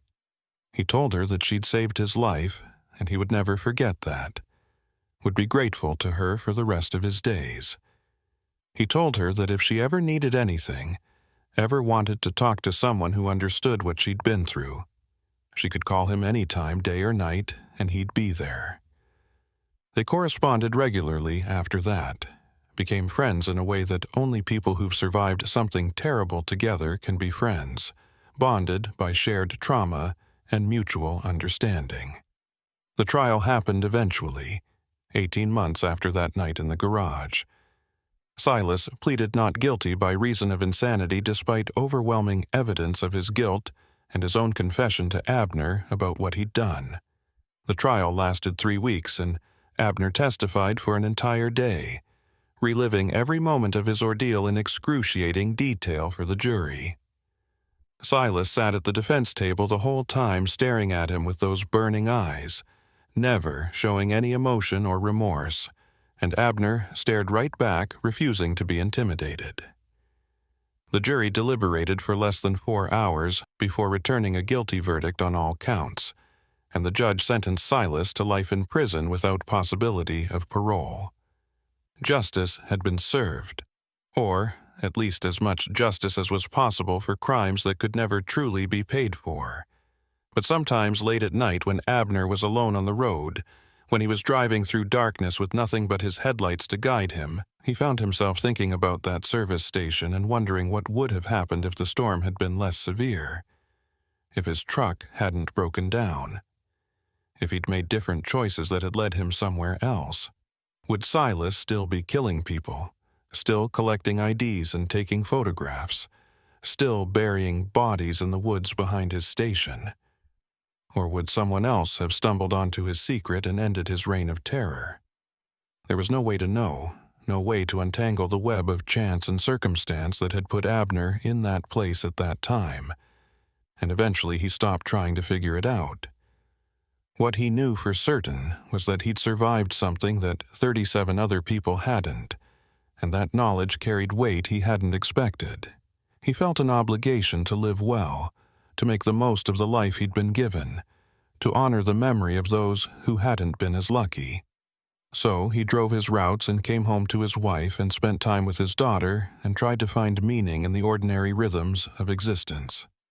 And if sometimes the shadows seemed darker than they should be, if sometimes he checked his rearview mirror more often than necessary, if sometimes he avoided certain roads and certain places without fully understanding why, well, those were small prices to pay for being alive. Leland Briscoe had driven Loveland Pass more times than he could count, but he'd never driven it this late at night and never in conditions quite like these. It was pushing 2 in the morning on a November night when the moon was nothing but a thin slice of silver behind the clouds, and the road ahead of him twisted and curved through the darkness like a snake trying to shake something off its back. The headlights of his Kenworth illuminated maybe 50 feet of asphalt before the beam just seemed to give up and let the darkness win. And beyond that, there was nothing but the vague suggestion of mountains rising up on either side like the walls of some massive tomb. The pass was notorious even in good weather. Elevation over 11,000 feet, grades that could hit 7%. hairpin turns that required you to slow to a crawl unless you wanted to find out what it felt like to go over the edge with 40,000 pounds of cargo pushing you into oblivion. But Leland had a deadline to meet and a load of industrial equipment that was already 2 days late, and the dispatcher had made it very clear that another delay would mean finding a new job. So here he was, alone on one of the most dangerous stretches of highway in Colorado, with nothing but the sound of his engine and the hiss of his tires on cold pavement to keep him company. The radio had given up trying to find a signal about 20 miles back, leaving him with nothing but static if he bothered to turn it on, and his phone showed no bars, which meant he was completely cut off from the rest of the world up here. That didn't particularly bother Leland. He'd been driving trucks for 31 years and had spent more nights alone on dark highways than he could count, had learned to enjoy the solitude in a way that most people never understood. There was something peaceful about being the only person awake for miles in any direction, the only set of eyes watching the road unfold in the headlights, the only consciousness navigating through the sleeping world. It made him feel connected to something larger than himself, made him feel like he was part of the machinery that kept civilization running, even when everyone else was dreaming in their warm beds. The temperature gauge on his dashboard read 23 degrees, cold enough that his breath would have misted if the cab wasn't heated, cold enough that any moisture on the road would be frozen solid and waiting to send an unwary driver into a slide. Leland kept his speed steady at 40 miles per hour on the straightaways and dropped to 25 on the curves, his hands light on the wheel, his eyes constantly scanning ahead for any sign of ice or debris or wildlife that might wander onto the highway.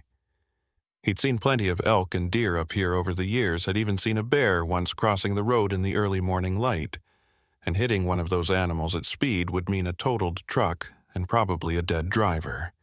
So he stayed alert, stayed focused, and tried not to think about how tired he was or how much his back ached from sitting in the same position for the last 8 hours. That's when he saw the figure on the side of the road. At first, he thought it was a trick of the light, a shadow cast by a tree or a rock formation that his exhausted brain was interpreting as something human. But as he got closer, the figure resolved itself into a man, or at least something man-shaped, standing maybe 20 feet off the highway on what looked like the shoulder, though it was hard to tell where the road ended and the wilderness began up here. The man was waving both arms over his head in the universal signal for help, his movements frantic and desperate, and Leland felt his stomach drop. He'd passed plenty of stranded motorists over the years, people whose cars had broken down or who'd slid off the road in bad weather, and his policy had always been to stop and render assistance if he safely could. But something about this situation felt wrong in a way he couldn't quite articulate. Wrong time, wrong place, wrong everything. He started to slow down anyway, because that's what you did when someone needed help. That's what any decent human being would do. But then his headlights fully illuminated the man, and Leland saw details that made him reconsider. The man was old, maybe 70 or 80, with a long white beard that hung down to the middle of his chest and wild hair that stuck out from under a knit cap, like he'd been electrocuted. He was wearing clothes that looked like they'd come from another era entirely. Heavy canvas pants held up with suspenders, a thick wool jacket that was patched in multiple places, boots that were so worn the leather was cracked and separating from the soles. But what really caught Leland's attention was the fact that there was no vehicle anywhere nearby. No car or truck pulled off on the shoulder, no bicycle or motorcycle. Nothing to explain how this man had gotten up here or what he was doing standing on the side of Loveland Pass at 2 a.m, waving for help. Leland's foot hovered over the brake pedal, his mind racing through possibilities. Maybe the man's vehicle had gone over the edge, and he was the only survivor. Maybe he'd been hiking and gotten lost and was desperate enough to flag down a truck for help. Maybe he was a crazy person who lived up here in the mountains and had decided tonight was the night to interact with civilization. Or maybe, And this was the thought that made Leland's hands tighten on the wheel. Maybe this was some kind of setup, some kind of trap designed to get a lone trucker to stop in the middle of nowhere so he could be robbed or carjacked, or worse. Leland had heard stories from other drivers about that kind of thing happening. People using fake emergencies to lure good Samaritans into vulnerable positions. And he'd always told himself he wouldn't fall for it if it ever happened to him. But as he drew level with the old man and got a good look at his face, Leland saw genuine terror there, genuine desperation, and his foot moved to the brake almost against his will. The man's eyes were wide and white in the darkness, his mouth open like he was shouting something, though Leland couldn't hear it over the sound of his engine, and his whole body language screamed of someone who was running from something or towards something and needed help right now, or bad things were going to happen. Leland had been around enough frightened people in his life to recognize the real thing when he saw it, and whatever else this old man might be, he wasn't faking his fear. So Leland made a decision that he would spend the rest of the night questioning, and probably longer than that. He brought the truck to a stop on the shoulder, put it in neutral, set the air brake, and reached for the door handle. The cold hit him like a physical blow when he stepped out of the cab, the wind cutting through his jacket and his jeans like they were made of tissue paper. The temperature had to have dropped another 10 degrees since he'd last checked, and Leland could feel his eyes starting to water from the bitter air. He zipped his jacket up to his chin and pulled his own knit cap down over his ears, then walked around the front of his truck toward where the old man was standing. Up close, the man looked even more disheveled than he had from the cab. His beard matted and tangled, his face weathered and lined with deep wrinkles that spoke of decades spent outdoors. His eyes were a pale blue, almost colorless, and they fixed on Leland with an intensity that was uncomfortable to meet. "Thank God," the old man said, his voice rough and raspy like he hadn't used it in a while. "Thank God you stopped. I've been standing here for 2 hours, watching trucks go by, and not one of them would stop. Not one. Thought I was going to freeze to death before someone finally showed some Christian charity." "What are you doing up here?" Leland asked, his own breath misting in the air between them. "Where's your vehicle? Are you hurt?" The old man shook his head, a jerky movement that looked almost spasmodic. "No vehicle," he said. "I walked. Came up from the old mining camp down in the valley. Must be 10 miles from here. Been walking since sunset trying to make it to the ranger station, but I don't think I can go no further. Too cold, too tired, and my heart's not what it used to be. I need a ride, need to get down the mountain, need to get somewhere warm before I freeze solid." Leland looked past the old man into the darkness, trying to see if there was anyone else out there, any sign that this was something other than what it appeared to be. He couldn't see anything, couldn't hear anything except the wind and the idle of his truck's engine. But that didn't necessarily mean they were alone. "Why were you walking up here in the middle of the night?" he asked, trying to keep his voice neutral and non-threatening. "Why not wait until morning when it's light and warmer?" The old man's face twisted into something that might have been a grimace or a smile. It was hard to tell. "Couldn't wait," he said. "Had to get out of there tonight, had to get away before they came back. Thought if I could make it to the ranger station I'd be safe. Thought maybe I could get someone to listen to me for once instead of treating me like I'm crazy. But I'm not crazy. I know what I saw, know what they did, and someone needs to pay for it. Someone needs to answer for all those boys who never came home." Leland felt a chill that had nothing to do with the temperature. The old man's words had taken on a rambling quality, jumping from one thought to another without clear connection, and his eyes had gone distant and unfocused like he was seeing something that wasn't there. This was exactly the kind of situation Leland had been worried about, exactly the kind of person who might be unstable or dangerous or both. But at the same time, he couldn't just leave the man out here to freeze. That would be murder. or at least manslaughter, and Leland had no intention of having something like that on his conscience for the rest of his life.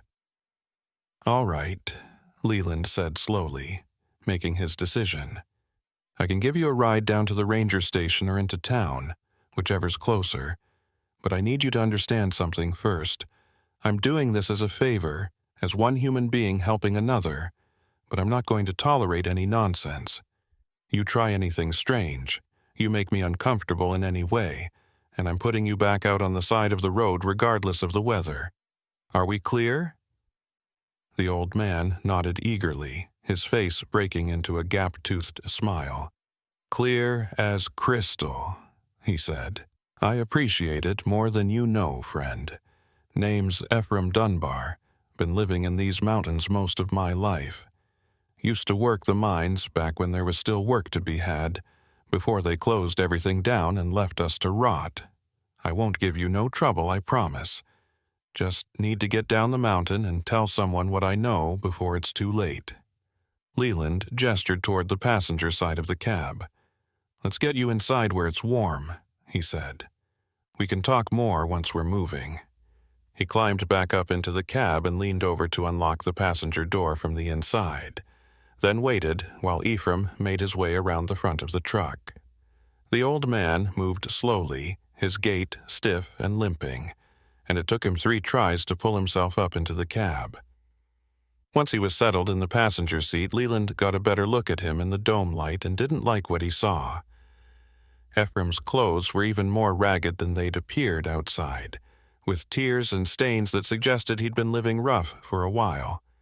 His hands were filthy, the nails black with grime, and there was a smell coming off him that was equal parts body odor and something else, something sweet and rotten that made Leland want to roll down the windows despite the cold. But more concerning than any of that was the look in Ephraim's eyes when the light hit them. They weren't just distant anymore. They were haunted, filled with shadows and memories that clearly gave him no peace. This was a man who'd seen things, done things, experienced things that had broken something fundamental inside him, and Leland suddenly wondered if giving him a ride had been a terrible mistake. But it was too late now. Ephraim was in the cab, the door was closed, and Leland couldn't very well throw him back out into the cold without at least giving him a chance to prove he was harmless. Leland released the air brake and put the truck in gear, easing back onto the highway and gradually building up speed. The cab was silent except for the sound of the engine and the heater blowing warm air, and Leland found himself hyper-aware of every movement Ephraim made, every shift of his body, every breath he took. The old man sat perfectly still for the first few minutes, staring out the windshield at the road ahead, and then he started talking. At first it was just muttering, words too low and jumbled for Leland to make out, but gradually the muttering became clearer and took on the quality of a story being told, or maybe a confession being made. "They think nobody knows," Ephraim said, his voice still rough but steadier now that he was warming up. "Think they covered their tracks well enough that nobody would ever figure it out. But I know. I was there. I saw what happened to those boys, saw what they did to them, and I tried to tell people at the time, but nobody wanted to listen. Said I was drunk, said I was making things up for attention, said I was just another crazy old miner who couldn't accept that the good days were over. But I wasn't drunk and I wasn't crazy. I know what I saw." Leland kept his eyes on the road, but couldn't help asking, "What did you see, Ephraim?" The old man turned to look at him, and in the dim glow from the dashboard his face looked skull-like, all sharp angles and deep shadows. "Murder," he said simply. "Saw them kill those boys one by one and throw their bodies down the old shaft where nobody would ever find them. Must be 20 of them down there by now, maybe more. All young men who came to work the mines, all of them promised good wages and a fresh start, and all of them ended up dead because they saw something they shouldn't have seen or asked questions they shouldn't have asked. The foreman, he ran that mine like his own private kingdom, and anyone who challenged him or threatened his authority ended up disappearing. We all knew it, all of us who worked there, but we were too scared to say anything, too scared they'd come for us next. Leland felt his hands tighten on the wheel. This was worse than he'd thought, much worse. Either Ephraim was telling the truth about witnessing multiple murders, which would make him a valuable witness but also potentially dangerous, if the killers thought he might talk, or he was delusional and had invented this entire story in his mind, which would make him unpredictable and possibly violent. Either way, Leland was now trapped in a moving vehicle with a man who was deeply disturbed, and the nearest town was still 30 miles away down a winding mountain road in the middle of the night. "When did this happen?" Leland asked, trying to keep his voice calm and conversational. "When were these men killed?" Ephraim's face scrunched up as he thought about it. "Started in the winter of '58, he said. "I remember because that was the year Kennedy was elected, and everyone was so hopeful things were going to change. But nothing changed, not for us. First one was a kid named Billy something or other, came up from Texas looking for work. He was only 18, barely old enough to shave, and he had this way of talking that rubbed the foreman wrong. Always asking questions, always wanting to know why we did things a certain way. One day, he just didn't show up for his shift, and the foreman said he'd quit and gone back to Texas. But I saw Billy's bunk that night, and all his stuff was still there. His clothes, his boots, even his wallet with his money in it. No man leaves without his wallet. So I knew something was wrong." The story was detailed, specific, with the kind of small particulars that suggested either real memory or an extremely elaborate delusion. Leland didn't know which was worse. "And you think the foreman killed him?" "No, he did," Ephraim said with absolute certainty. "Saw it with my own eyes a few months later when it happened again. Different kid, same story. This one had caught the foreman stealing from the company, skimming gold dust and selling it on the side. He was going to report it, was going to go to the owners and tell them what was happening. So the foreman and 2 of his cronies cornered him in one of the deep shafts, beat him to death with pickaxe handles, and threw his body down into the abandoned section where the walls had collapsed. I was working nearby, heard the whole thing through the rock. Heard that boy screaming and begging and then heard him stop. And I didn't do nothing about it. Just kept my head down and my mouth shut because I wanted to live." There was real anguish in Ephraim's voice now, real guilt, and despite his misgivings, Leland felt a stirring of sympathy for the old man. If even half of what he was saying was true, he'd spent decades living with the knowledge that he'd been complicit in murder through his silence, that his cowardice had allowed other men to die. That kind of guilt could eat away at a person from the inside, could turn them into exactly the kind of haunted shell that Ephraim had become. "Why are you talking about it now?" Leland asked. "If this happened back in the '50s, that's over 60 years ago. Everyone involved is probably dead by now." Ephraim shook his head violently. "Not all of them," he said. "The foreman's still alive, still living down in the valley in that big house he built with blood money.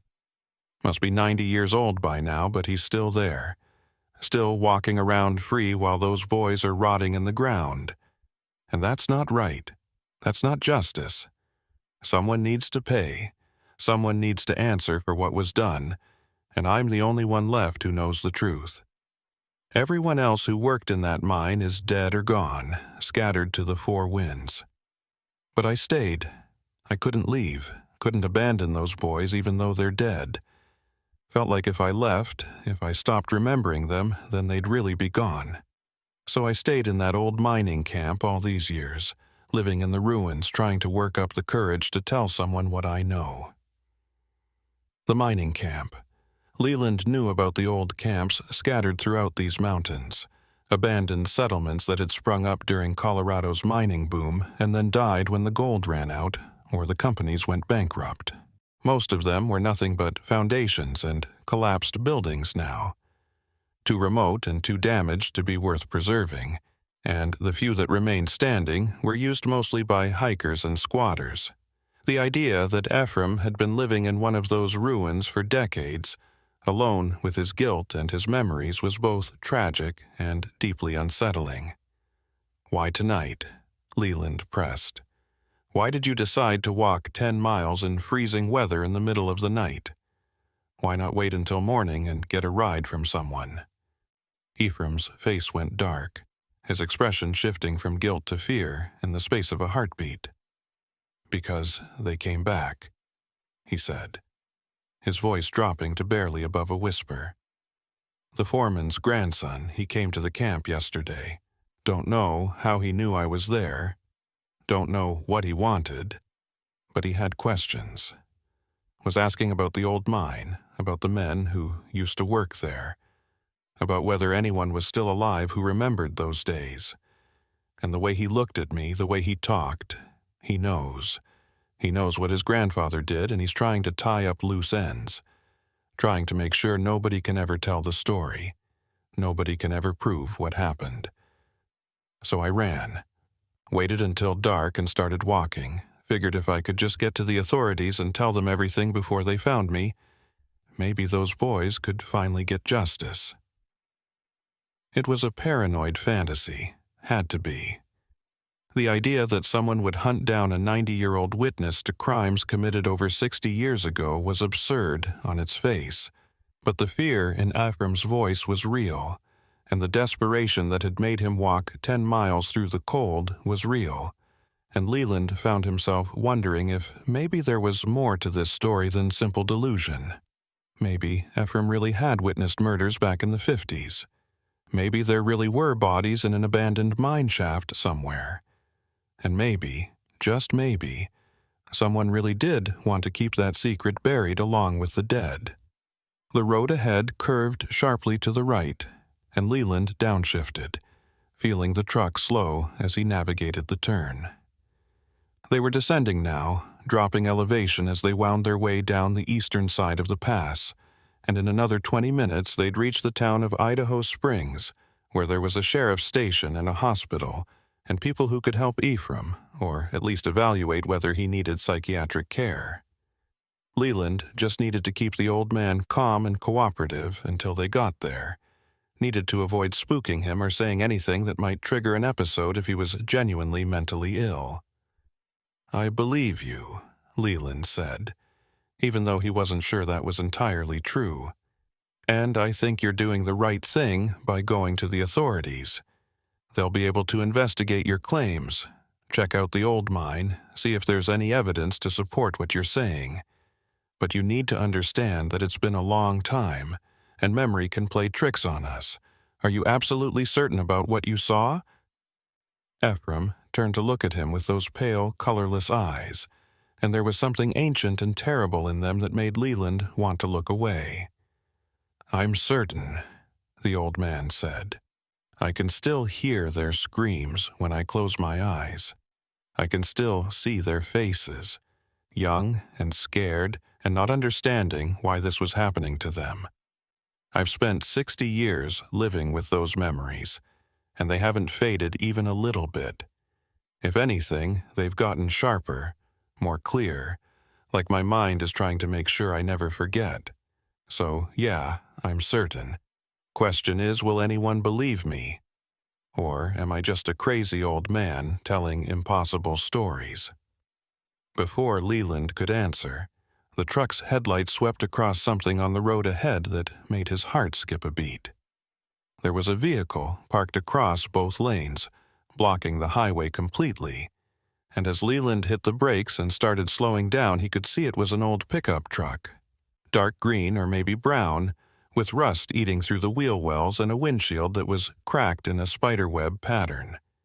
The truck's lights were off, the cab appeared empty, and there was no obvious reason for it to be sitting there in the middle of the road at 2:30 in the morning. Ephraim saw it at the same time and made a sound that was half gasp and half whimper.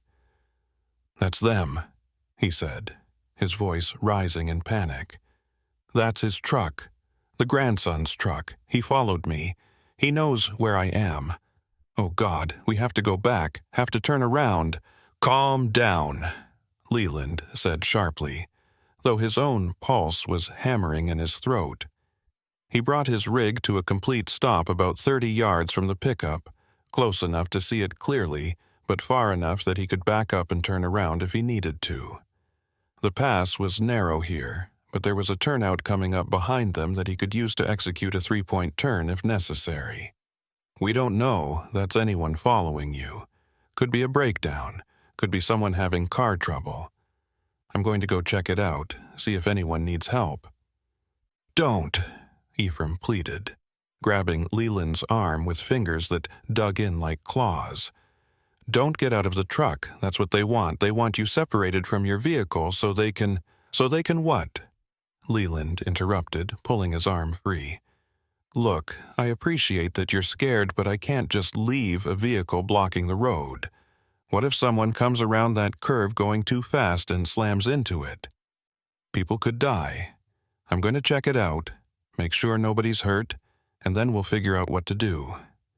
You stay here, keep the doors locked, and don't open them for anyone but me. Understand?" Ephraim didn't answer, just shrank back into his seat and stared at the truck ahead with an expression of pure terror on his face. Leland felt his own unease growing, but he pushed it down and forced himself to open the door and step out into the cold once again. The wind had picked up even more, howling down the pass and bringing with it the smell of pine and snow, and something else, something faintly metallic that Leland couldn't quite identify. He walked slowly toward the pickup truck, his boots crunching on the gravelly shoulder, his eyes scanning for any sign of movement or danger. As he got closer, he could see that the pickup was old, probably from the late 80s or early 90s, and it had seen better days. The paint was faded and peeling, the bed was dented, and one of the rear tires looked dangerously low. But what really caught Leland's attention was the fact that the driver's side door was hanging open, swaying slightly in the wind, and there was something dark on the ground beneath it. He approached cautiously, every nerve in his body screaming at him to turn around and get back in his truck, and when he got close enough to see what the dark substance was, his stomach turned. It was blood, fresh blood, still wet and glistening in the beam of his flashlight, pooled on the asphalt and trailing off toward the edge of the road. There was a lot of it, more than could have come from a minor injury, and the trail led directly toward the guardrail in the darkness beyond.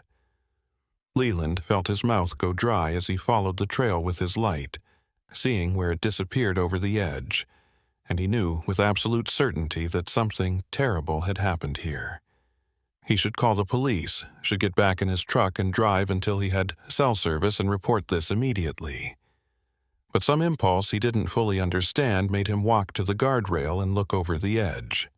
The beam of his flashlight illuminated a slope that dropped away at a steep angle, covered in rocks and scrub brush and patches of snow. About 20 feet down the slope he could see a shape that might have been a person, lying motionless in an unnatural position that suggested broken bones or worse. Leland's mind raced through his options. He could climb down there and check if the person was still alive, but the slope looked treacherous, and he had no climbing equipment. He could go back for help, but by the time he got someone up here, the person might be dead from exposure or blood loss if they weren't already. Or he could... A sound behind him made him spin around, his heart leaping into his throat. Standing maybe 10 feet away, silhouetted against his truck's headlights, was a figure. A man, tall and broad-shouldered, wearing what looked like a heavy coat and a wide-brimmed hat. The man's face was hidden in shadow, but Leland could feel eyes on him, studying him, measuring him. And suddenly, Ephraim's paranoid ramblings didn't seem quite so paranoid anymore.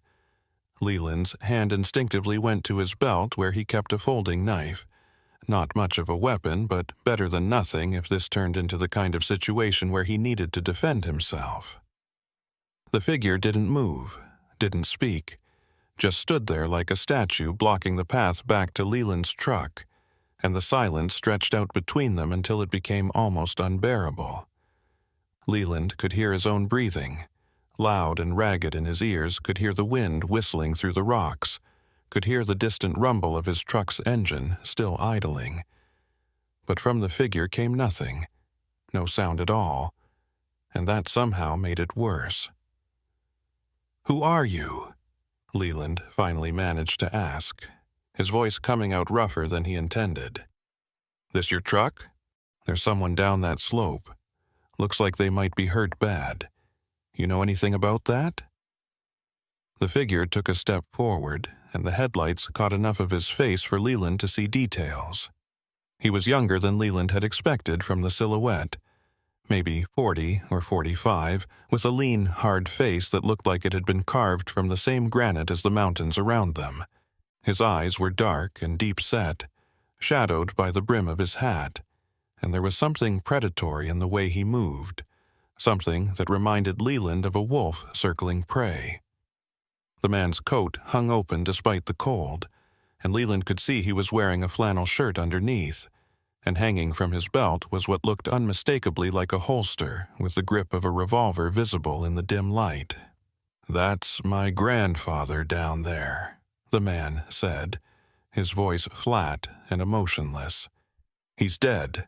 Fell trying to climb down the slope, hit his head on a rock.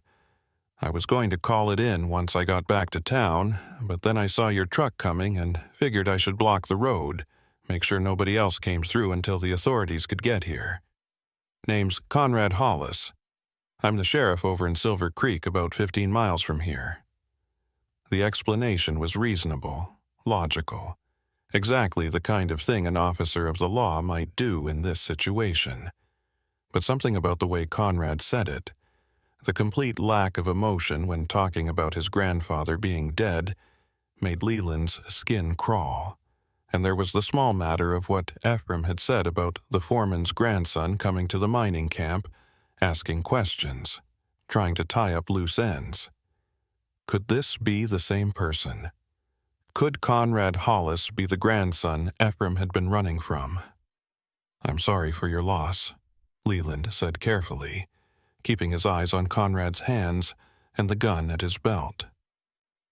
"What was your grandfather doing up here in the middle of the night? Long way to come at this hour." Conrad's expression didn't change. "He called me earlier this evening, said he needed to see me urgently, said it was a matter of life and death. He's always been dramatic like that, always making everything into a crisis, so I didn't rush. Took my time driving up here, figured he'd wait. But when I got to the meeting spot, he wasn't there, and I found his truck here with the door open and blood on the ground. Looks like he got impatient waiting for me and decided to try to climb down to the old mining camp himself. He was always stubborn, always thought he could do things he was too old to be doing." The story had holes in it big enough to drive a truck through. If Conrad's grandfather had called him for an urgent meeting, why would the old man then climb down a dangerous slope in the dark instead of waiting? And why would Conrad block the road before calling for help if his grandfather was potentially still alive down there and in need of medical attention? And most importantly, why did Conrad look so calm and collected when talking about a family member who'd just died in a terrible accident? Leland had seen people deal with grief in different ways over the years, but this complete absence of emotion wasn't normal. It was the kind of effect you'd expect from someone who was lying, someone who'd already processed what happened because they'd been there when it happened, or maybe even caused it to happen. "You said he was going to the old mining camp," Leland said, his mind working through the implications. "Why would he be going there?"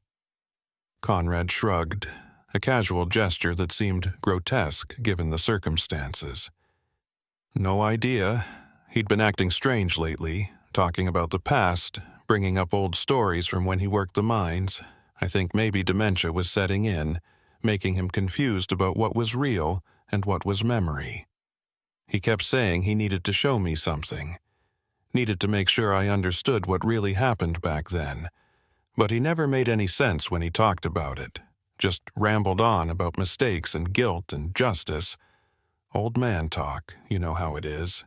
Leland did know how it was, or at least he thought he did, but he also knew what Ephraim had told him about the murders in the mine, about the bodies thrown down the shaft, about the foreman who'd killed anyone who threatened to expose his crimes. And now here was the foreman's grandson, claiming his grandfather had died in an accident while trying to reach the same mining camp where Ephraim had been living, where Ephraim claimed to have witnessed those long-ago murders.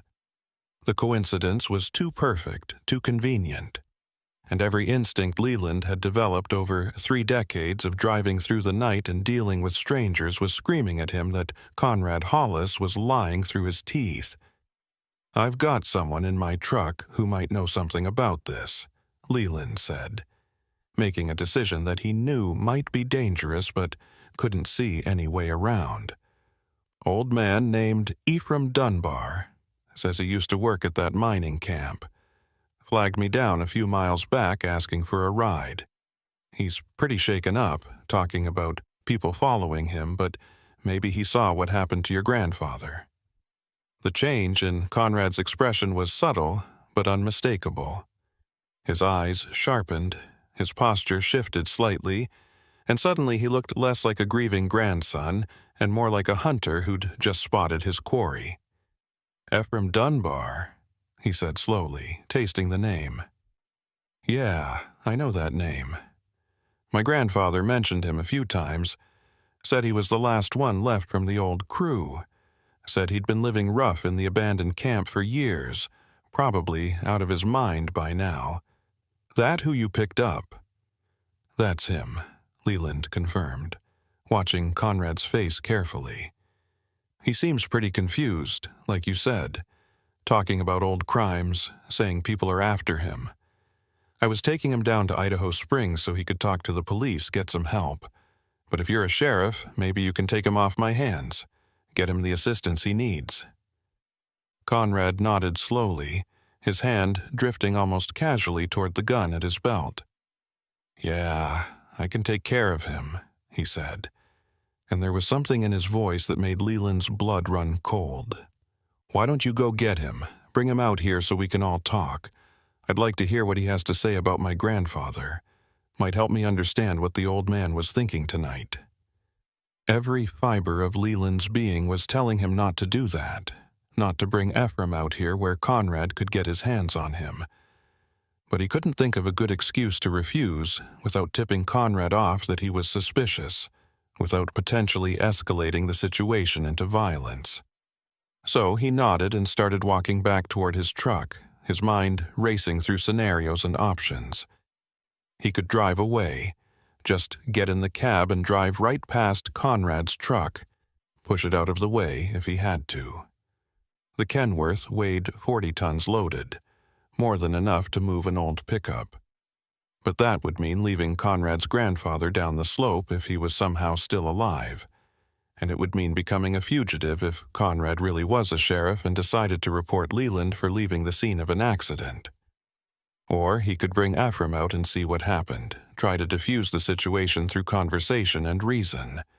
But if Conrad really had killed his own grandfather to keep secrets buried, if he really was here to silence Ephraim permanently, then bringing the old miner out would be signing his death warrant. Leland would be complicit in murder, would have to live with the knowledge that he delivered a helpless old man into the hands of his killer. And that wasn't something Leland could do, wasn't something he could live with no matter what the consequences might be for refusing. He reached his truck and climbed up into the cab, pulling the door shut behind him. Ephraim was where he'd left him, pressed back into the passenger seat with his eyes wide and terrified, his hands clutching the edge of the seat so hard his knuckles were white. The moment Leland was inside, the old man started talking, the words tumbling out in a frantic rush.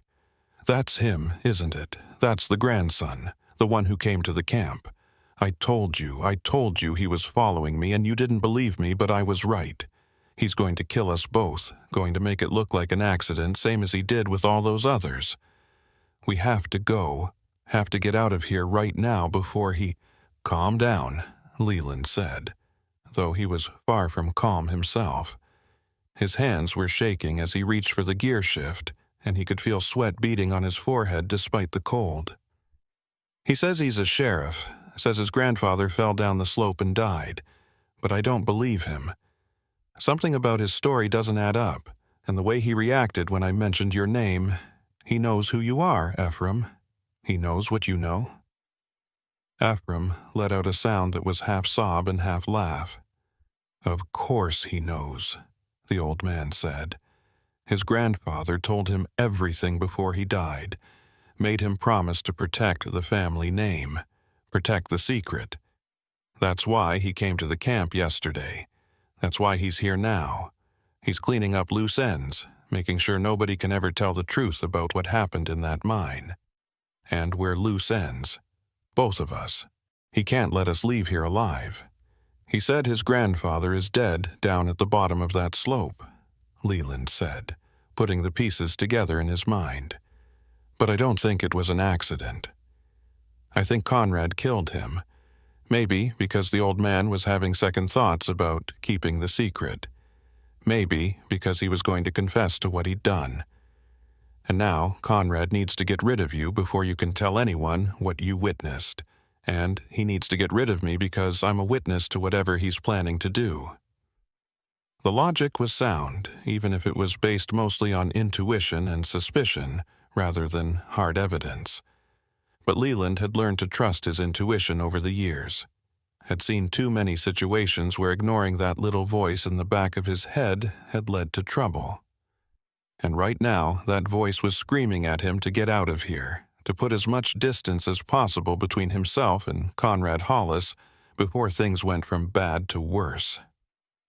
He released the air brake and started to put the truck in reverse, planning to back up to the turnout and execute his three-point turn. But before he could complete the motion, there was a sharp crack, and the windshield exploded inward in a shower of safety glass.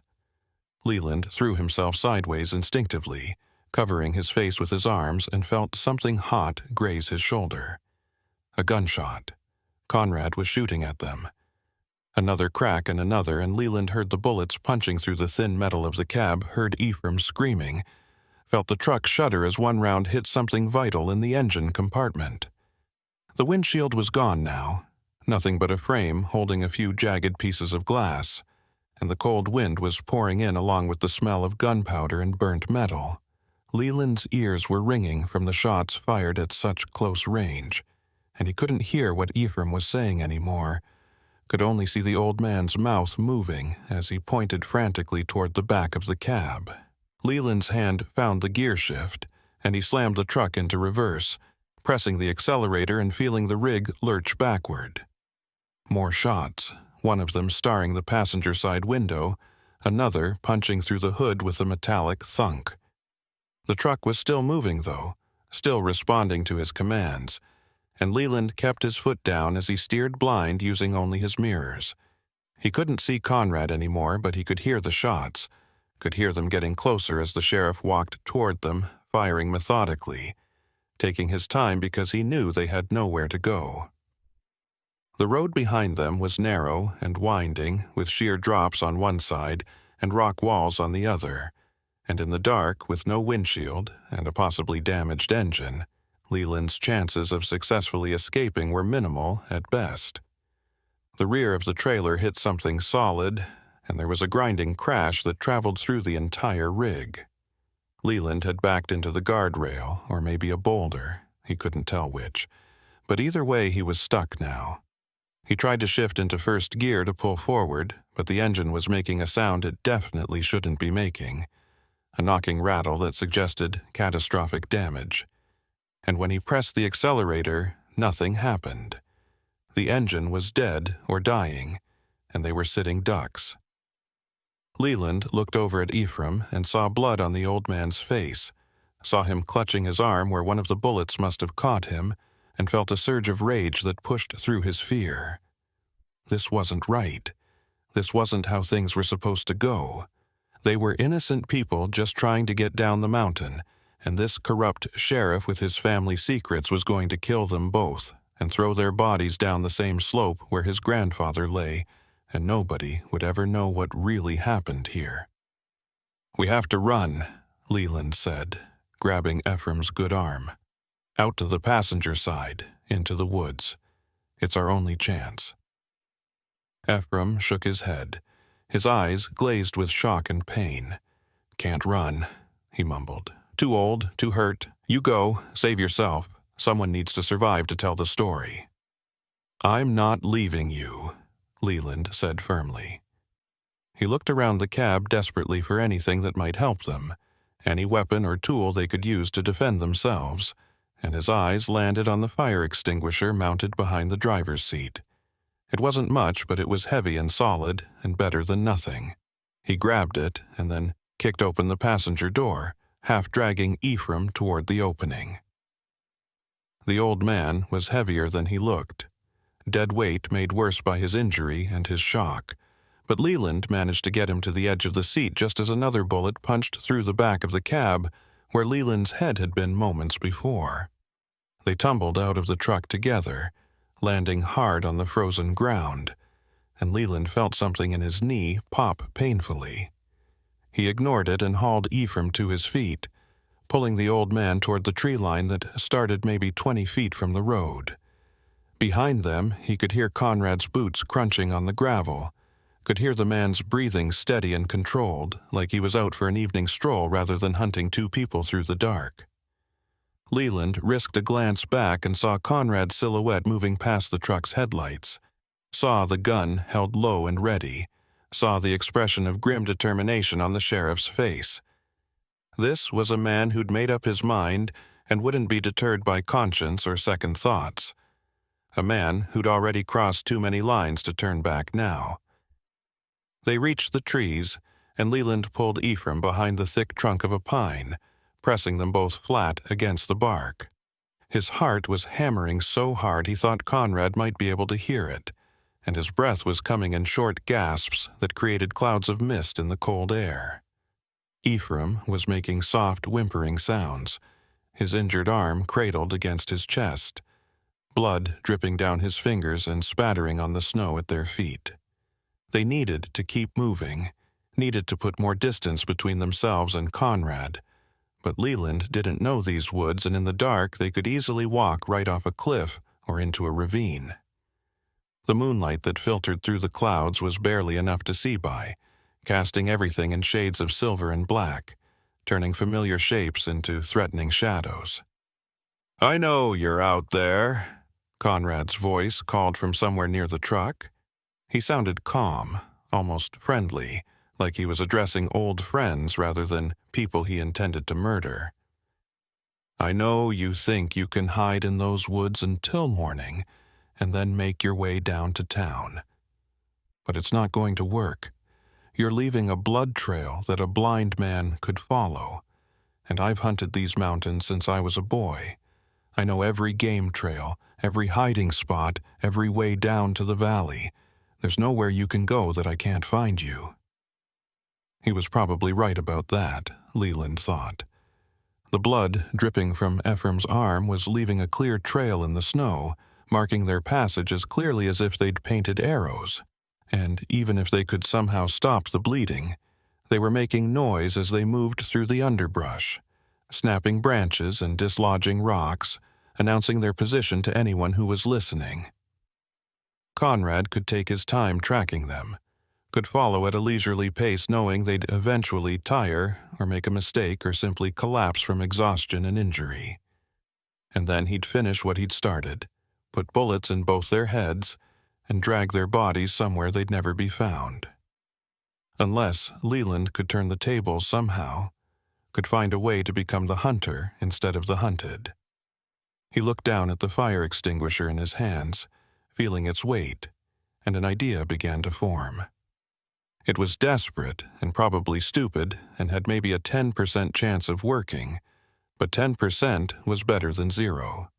He leaned close to Ephraim and whispered directly into the old man's ear, keeping his voice so low that Conrad wouldn't hear it even if he was standing right next to them.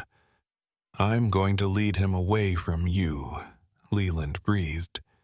"Going to make noise, make him think we're both running deeper into the woods. Once he's far enough from the road, you circle back to his truck. Keys are probably still in the ignition if he was in such a hurry. Drive down to town, get help, tell them everything. Can you do that?" Ephraim's eyes focused on Leland's face, and for a moment the old man looked clear and lucid. Looked like he understood exactly what Leland was proposing and what it would mean. "He'll kill you," Ephraim whispered back. "He'll catch you and kill you, and it'll be my fault. Another death on my conscience." "Maybe," Leland admitted. "But if I don't do something, we're both dead anyway. At least this way, one of us has a chance to survive. One of us can make sure the truth comes out. Those boys who died in the mine, they deserve justice. Your silence all these years. You can make up for it now by getting out of here and telling your story. Don't waste this chance, Ephraim. Don't let it all be for nothing." The old man nodded slowly, tears streaming down his weathered face. "I won't forget this," he said. "Won't forget what you done for me.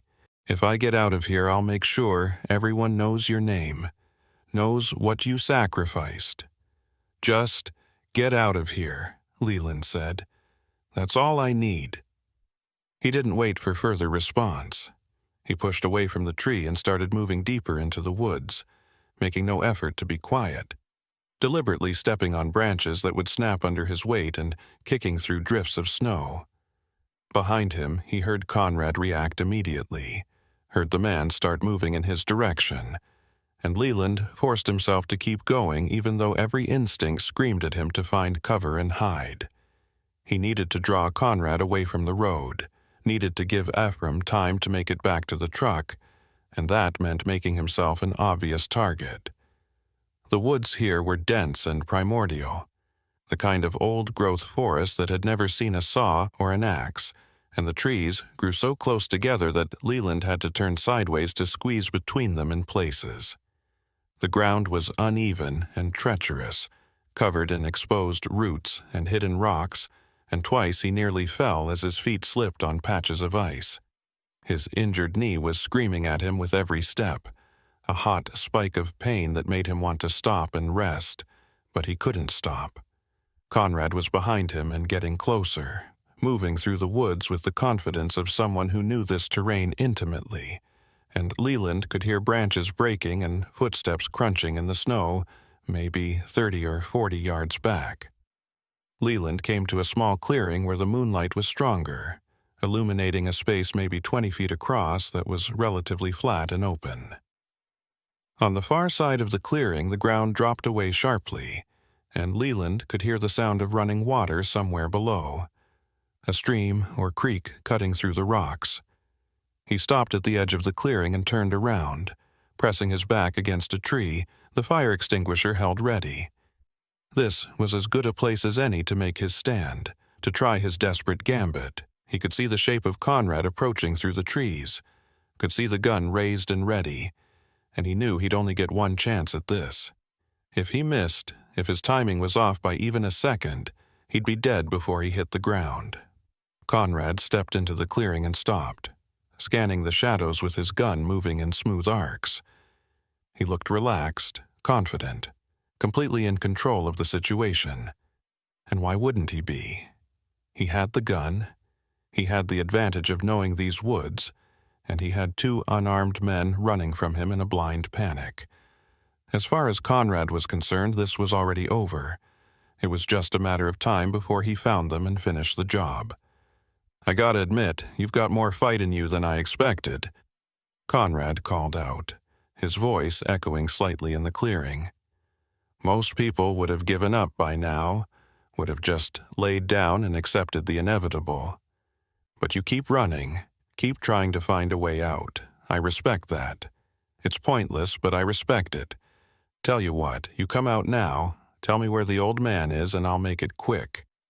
One shot, clean, you won't feel a thing.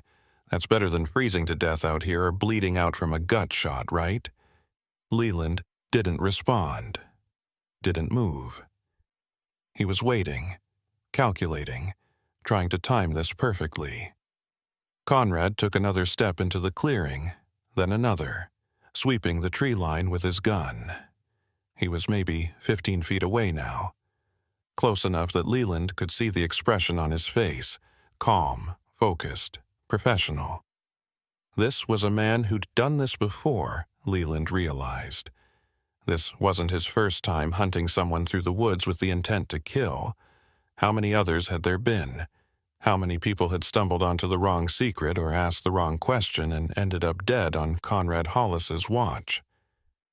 You know what the funny thing is? Conrad continued, still scanning the shadows. My grandfather really was having second thoughts. Started talking about confessing, about clearing his conscience before he died. Said he couldn't meet his maker with all those deaths on his soul. Can you believe that? 70 years he kept that secret. 70 years of living free while those boys rotted in the ground, and suddenly he decides he needs to come clean. Well, I couldn't let that happen. Family's reputation, my career as sheriff, it would all be destroyed if the truth came out. So I did what needed to be done. Told him I wanted to meet him up here to talk about it. Then put a bullet in the back of his head and threw him down the slope. Made it look like an accident. And nobody will ever know different because the only witnesses are going to be dead within the hour. The confession was damning, more than enough to convict Conrad of murder if anyone ever heard it, but Leland knew that was exactly why Conrad was being so open about it. Dead men couldn't testify. Dead men couldn't repeat what they'd heard. Conrad was planning to kill them both, and any secrets he revealed would die with them. It was actually smart in a sick, twisted way, unburdening himself, knowing there would be no consequences. Conrad took another step forward, and finally spotted Leland standing in the shadows at the edge of the clearing. Their eyes met across the distance, and for a frozen moment, neither man moved. Then Conrad started to raise his gun, and Leland exploded into motion, pulling the pin on the fire extinguisher and squeezing the trigger. A jet of white chemical foam shot out with surprising force, catching Conrad directly in the face and chest. The sheriff stumbled backward, his gun hand coming up to protect his eyes, and Leland charged across the clearing, swinging the heavy metal cylinder like a club. The extinguisher connected with Conrad's wrist, and there was a crack of breaking bone. The gun went spinning away into the snow, and Conrad screamed. A sound of pain and rage, but he didn't go down. He lunged forward despite his injury, his good hand reaching for Leland's throat, and suddenly they were grappling in the middle of the clearing with the moonlight cold and silver on their struggling forms. Conrad was younger and stronger than Leland had expected, and despite his broken wrist he fought with the desperation of someone who knew this was life or death. They crashed to the ground together, rolling through the snow and the foam still dripping from the extinguisher, each trying to gain the upper hand. Conrad got his good hand around Leland's throat and squeezed, his face twisted with fury and hatred. Leland's vision started to darken at the edges, and he knew he had seconds before he passed out, seconds before Conrad choked the life out of him. He still had the fire extinguisher clutched in one hand, and he brought it up blindly, smashing it into the side of Conrad's head. Once, twice, 3 times, until he felt Conrad's grip loosen and saw the sheriff's eyes roll back. Leland hit him again for good measure and then pushed the limp body off and rolled away, gasping for air, his throat feeling like it had been crushed. He lay there in the snow for what felt like an eternity, but was probably only a few seconds, trying to get his breathing under control, trying to process what had just happened. He'd nearly died. Would have died if Conrad had been a little faster or a little stronger. And Conrad might still wake up, might still come after him if Leland didn't finish this now while he had the chance. He could pick up a rock and bash Conrad's skull in, could make sure the sheriff never hurt anyone ever again. It would be self-defense, justified, completely legal, But as Leland looked down at Conrad's unconscious form, at the blood running from the gash on his temple where the fire extinguisher had connected, he found he couldn't do it. Couldn't kill a helpless man in cold blood, no matter how much that man might deserve it. Instead, he searched Conrad's pockets and found a phone. No signal this far up the mountain, but maybe it would work further down, and a set of keys that were probably for the pickup truck. He also found a wallet with Conrad's sheriff's badge and ID, confirming at least that part of his story had been true. Leland pocketed everything, and then used Conrad's own belt to tie the sheriff's hands behind his back, cinching it tight enough that there was no way he could slip free even when he woke up. Then Leland grabbed the gun from where it had fallen in the snow, checked that it was loaded, and started making his way back toward the road. His knee was agony now, barely supporting his weight, and he had to use trees for support as he limped through the woods. But he was alive, and Conrad was neutralized, and with any luck Ephraim had made it back to the truck and was already halfway to town getting help. When Leland finally emerged from the tree line, he saw that Conrad's pickup was gone. The road was empty except for his own disabled truck with its shattered windshield and bullet holes, and there were fresh tire tracks in the snow leading down the mountain. Ephraim had done it.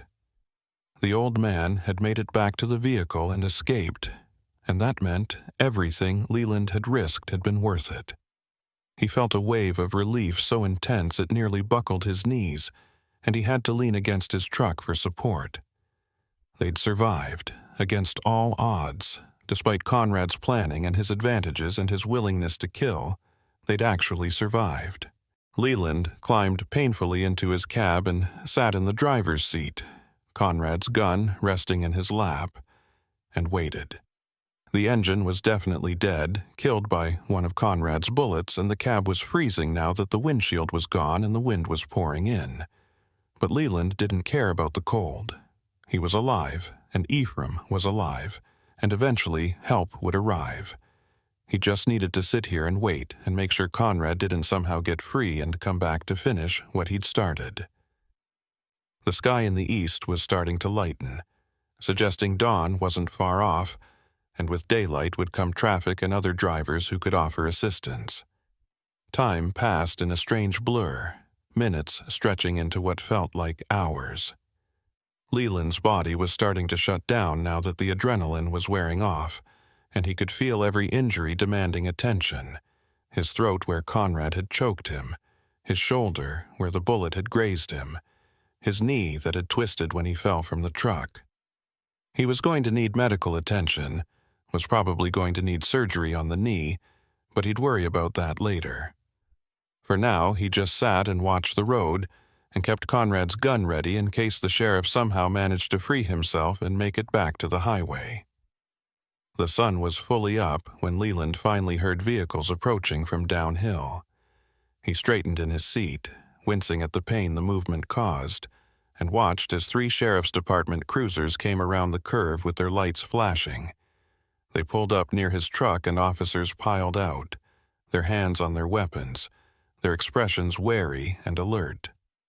Leland raised his hand slowly to show he wasn't a threat, and called out to them, his voice hoarse and damaged from being choked. "Conrad Hollis is about 200 yards into the woods on a bearing of roughly northwest," he said. "He's unconscious and restrained, but still armed. There's also a body at the bottom of the slope by his truck, elderly male, possible homicide. And you need to send someone to check on Ephraim Dunbar, who should have made it to town by now in Conrad's pickup. He's injured and needs medical attention." The officers looked at each other, clearly confused by this information dump, and then the one who seemed to be in charge, a woman in her 40s with iron-gray hair and captain's bars on her collar, stepped forward. "I'm Captain Sarah Vickers," she said.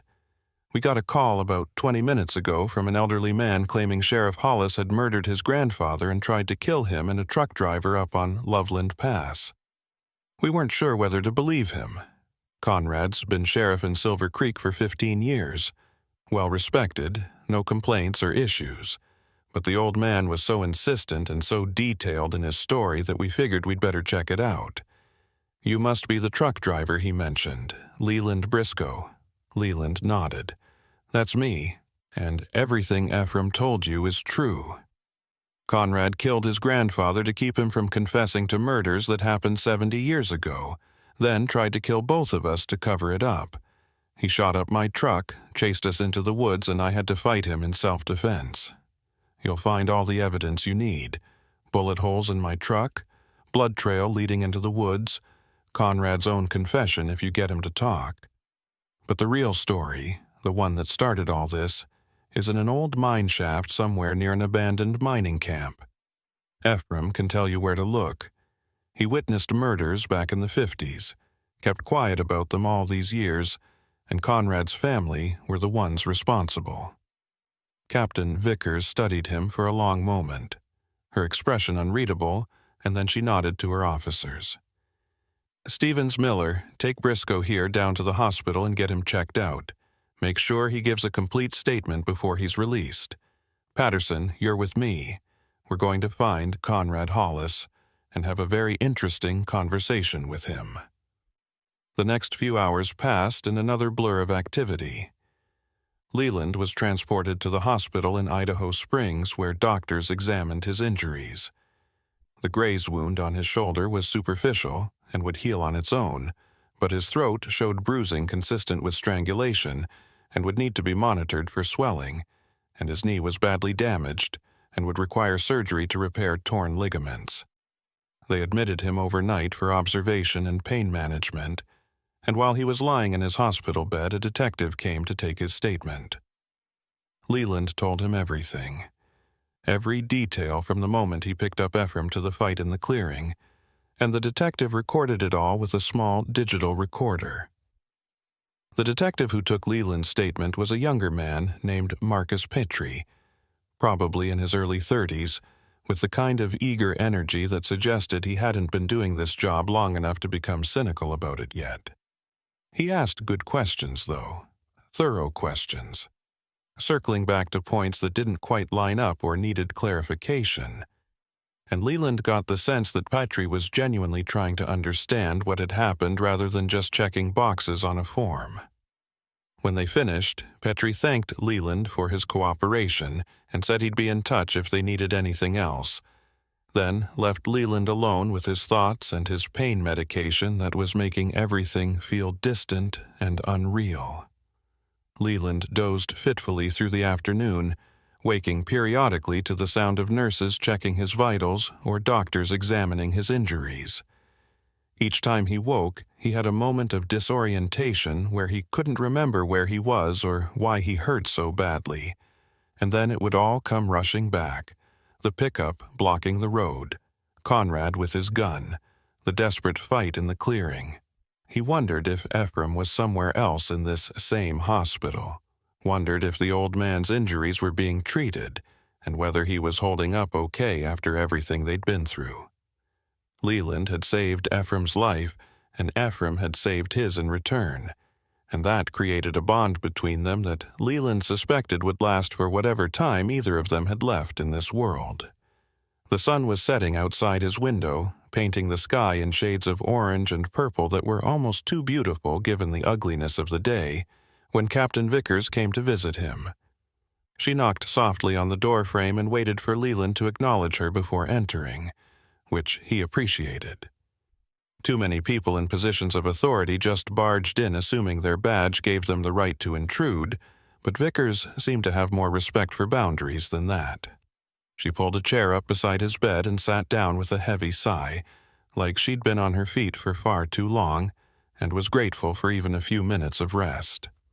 "How are you feeling?" she asked, and something in her tone suggested she genuinely wanted to know, rather than just asking out of politeness.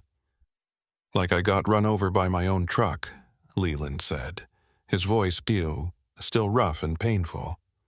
"But alive, which is more than I had any right to expect a few hours ago. How's Ephraim? They won't tell me anything because of privacy laws or whatever." Vickers nodded. "He's stable.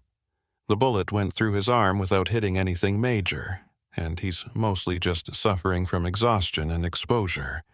Doctors say he'll make a full recovery physically, though the psychological impact of what he went through might take longer to heal. He's been talking to us, though, telling us everything he remembers about the murders in the mine. We've got a forensic team heading up to the old mining camp tomorrow morning to start excavating the shaft he identified. If there are bodies down there like he claims, we'll find them. And Conrad? Leland asked, though part of him didn't want to know the answer. Vickers' expression hardened. We found him right where you said he'd be, still unconscious and restrained. He's got a concussion and a broken wrist from your fire extinguisher, and he's going to need dental work from where you hit him in the face. But he'll survive to stand trial, which is what matters. We've already charged him with the murder of his grandfather, whose body we recovered from the slope. A single gunshot to the back of the head, just like Ephraim said. We're also charging him with 2 counts of attempted murder for what he did to you and Ephraim, plus weapons charges and a whole list of other crimes. His lawyer is already trying to spin it as a mental breakdown, claiming the stress of the job got to him, but nobody's buying it. The evidence is too clear. She paused and looked down at her hands, and Leland could see she was struggling with something. When she spoke again, her voice was quieter, more personal. Conrad Hollis was my colleague for 15 years, she said.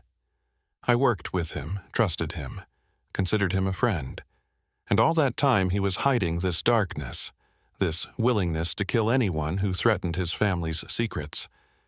It makes me question everything I thought I knew about reading people, about spotting the warning signs.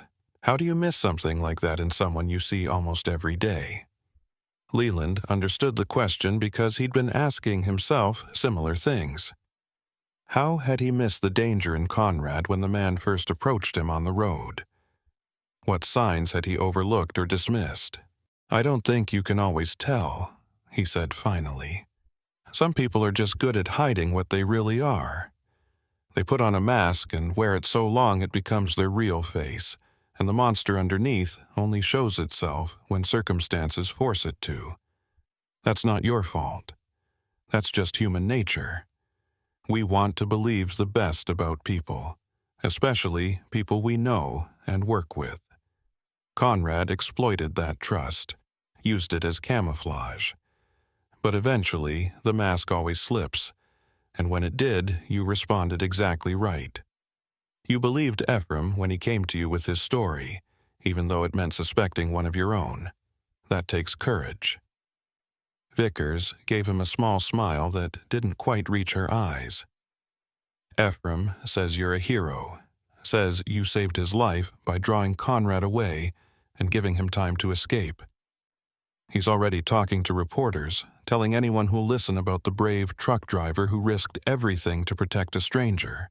You're going to be famous, at least for a little while. The thought made Leland uncomfortable. He hadn't done what he did for recognition or praise, had just been trying to survive and help someone who needed help.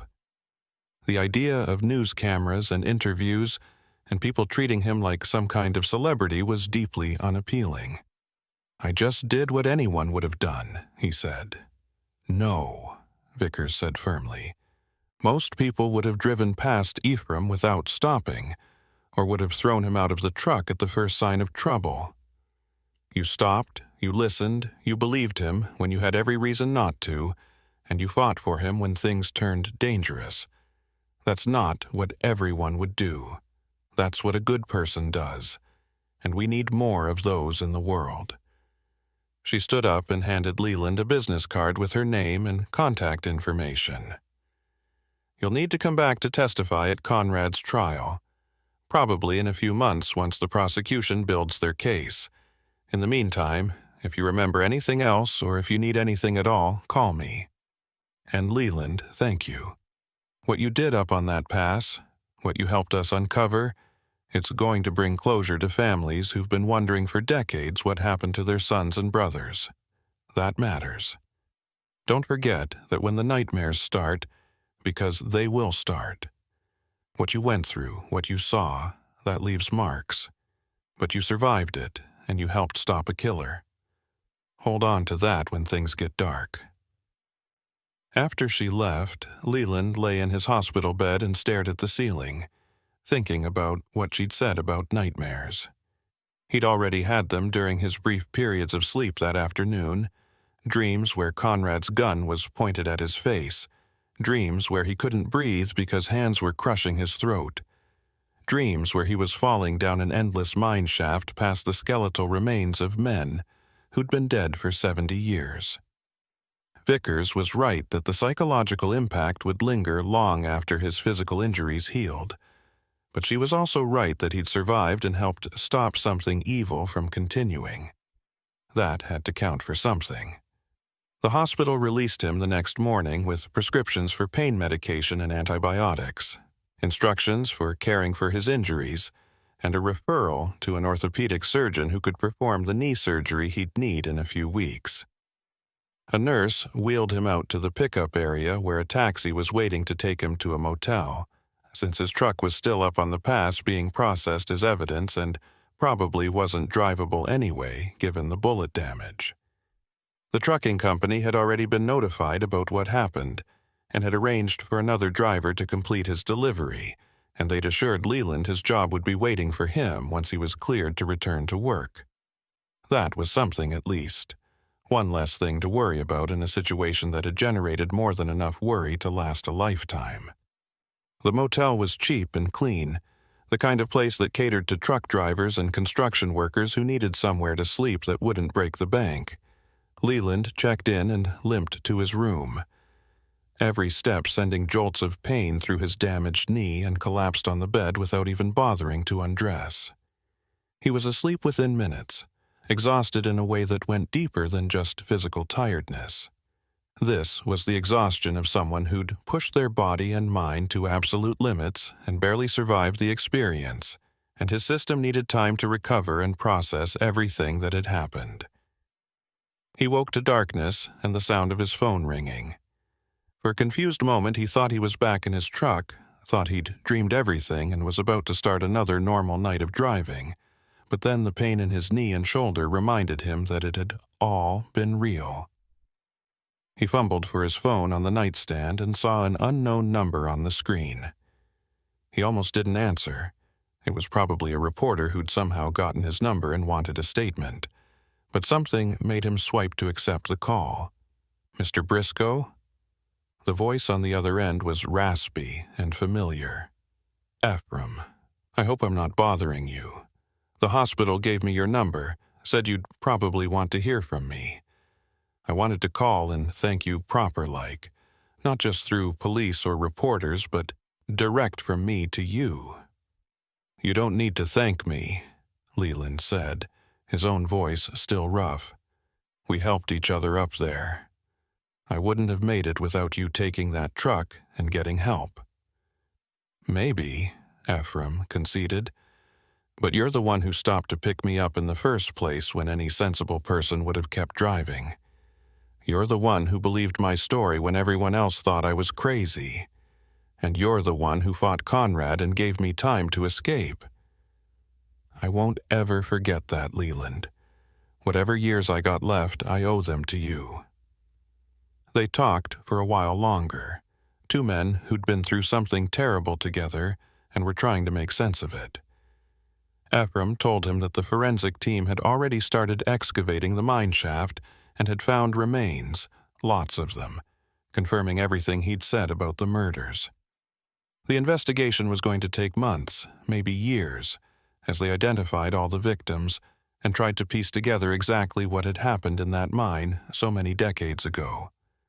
But at least now the truth was coming out, and the families would finally know what happened to their loved ones. "I've been living with guilt for 70 years, Ephraim said quietly. "Every day knowing I could have stopped it, could have gone to the police when the first boy disappeared. But I was too scared. I told myself I was protecting my own life, that survival was more important than justice, but that was just cowardice dressed up in fancy words. I let those boys die because I was afraid, and I got to live with that. But maybe now, maybe helping catch Conrad and getting the truth out there, maybe that balances the scales a little bit. Maybe I can die knowing I finally did the right thing, even if it took me most of a lifetime to work up the courage. You did the right thing, Leland assured him. And you can't change the past, can't go back and make different choices. All any of us can do is try to do better going forward. Try to be brave when it matters. You were brave up on that pass, Ephraim. You climbed into a stranger's truck not knowing if I could be trusted. You told your story knowing Conrad might find you. And you got behind the wheel of his truck and drove to get help, even though you were hurt and scared. That's courage. Don't discount it. After they hung up, Leland lay in the dark and thought about courage and cowardice, about the choices people made and the consequences that rippled out from those choices for decades. Ephraim had made a choice to stay silent 70 years ago, and that choice had allowed more murders to happen, had allowed a killer to go free and eventually pass his secrets and his sins down to his grandson. But Ephraim had also made a choice on that mountain pass to finally tell the truth, to risk everything to bring justice to men who'd been dead longer than Leland had been alive. Which choice defined him? Which one mattered more? Leland didn't know. Wasn't sure anyone could make that kind of moral calculation. All he knew was that when it mattered, when lives were on the line, Ephraim had chosen right. That had to count for something. Over the next few days, Leland stayed in the motel and followed the news coverage of the case. It was everywhere, local news, national news, even some international outlets had picked up the story of the sheriff who'd murdered his own grandfather to hide decades-old crimes. The mining camp became a crime scene circus with forensic teams and reporters and curiosity seekers all trying to get close enough to see what was happening. The body count from the mine shaft kept rising as they dug deeper and found more remains, 23 so far, with more expected as the excavation continued. Each set of remains represented someone's son or brother or father who'd disappeared and never been found, and the families started coming forward with their stories of loss and wondering and grief that had never quite healed. Ephraim became a reluctant celebrity, his lined face appearing on every news broadcast as he told his story over and over again. Some people called him a hero for finally coming forward, while others called him a coward for waiting so long. Leland didn't think either label was quite right. Ephraim was just a man who'd made a terrible mistake when he was young and had spent the rest of his life trying to live with it, and now he was trying to make amends the only way he knew how. That was more complicated than hero or coward, more human, and Leland found he had more respect for Ephraim's honesty about his failures than he would have had for someone who tried to pretend they'd always been brave. His own role in the story got plenty of attention too, though Leland did his best to avoid the reporters who called his room or waited in the motel parking lot hoping to catch him. He gave one brief statement to a local news channel, explaining in simple terms what had happened and why he'd stopped to help Ephraim, and then he refused all other interview requests. He wasn't interested in fame or attention, didn't want to be treated like some kind of action hero when he'd mostly just been trying not to die. Let Ephraim have the spotlight if he wanted it. Leland was content to fade back into anonymity and get on with his life. The trucking company contacted him after about a week to let him know his rig had been towed to a repair facility, and the insurance company had deemed it a total loss due to the extent of the damage. They'd be assigning him a new truck once he was cleared to return to work, but for now he should focus on healing and getting ready for his knee surgery. The company also let him know that several news outlets had offered substantial sums of money for exclusive interviews with him, and while the final decision was his, they'd appreciate it if he considered how any publicity might reflect on them as his employer. Leland assured them he had no intention of doing any interviews, paid or otherwise, and they seemed relieved. His surgery was scheduled for 2 weeks after the incident on the pass, and the time passed in a strange, suspended state where Leland felt disconnected from normal life. He couldn't drive, couldn't work, couldn't do much of anything except sit in his motel room and watch television and think about everything that had happened. His wife called him daily from their home in Kansas, worried and upset that he'd been through something so traumatic and she hadn't been there. Leland did his best to reassure her that he was fine, that his injuries were healing and he'd be home soon, but he could hear the doubt in her voice. She knew him too well, knew when he was putting on a brave face to keep her from worrying, and eventually she stopped asking how he was and started just talking about ordinary things, what was happening in their neighborhood, what their daughter was up to, what she was planning to make for dinner. The normalcy of it all was soothing in a way Leland hadn't expected, a reminder that the world continued turning regardless of what happened to any individual person. The day before his surgery, Ephraim came to visit him at the motel. The old man looked better than he had on the pass, cleaner, healthier, like regular food and shelter and medical care had done wonders for him. His arm was in a sling and he moved stiffly, but his eyes were clearer than they'd been, and he seemed more grounded in reality. He brought coffee and sandwiches from a deli down the street, and they sat in Leland's room eating and talking about nothing in particular. It was comfortable in a way that surprised Leland, this easy companionship with a man he barely knew, but with whom he'd shared an experience that bonded them more deeply than years of casual friendship could have done. "They offered me a place in a facility for old folks," Ephraim said at one point. "Nice place. Assisted living, they call it, where they help you with stuff you can't do yourself anymore. Got 3 meals a day, activities, people to talk to. A social worker says it would be good for me. Says living alone in that mining camp all those years wasn't healthy. But I don't know. I'm not sure I'm ready to be around people all the time. Not sure I know how to be normal anymore." "Nobody's normal," Leland said. "We're all just pretending and hoping nobody notices. You should take the offer if you want it, if you think it might make your life better. But don't do it because someone tells you that's what you should do. You've spent enough of your life doing what other people expected. Do what feels right to you." Ephraim nodded slowly, considering that. "What about you?" he asked. "You going back to truck driving after your knee heals?" "That's the plan," Leland said. "It's what I know, what I'm good at. Can't imagine doing anything else at this point in my life. Though I'll probably stick to routes that don't go through mountain passes for a while, at least until the memories aren't so fresh." They both smiled at that, a shared understanding that some places carried weight now, carried associations that would take time to fade.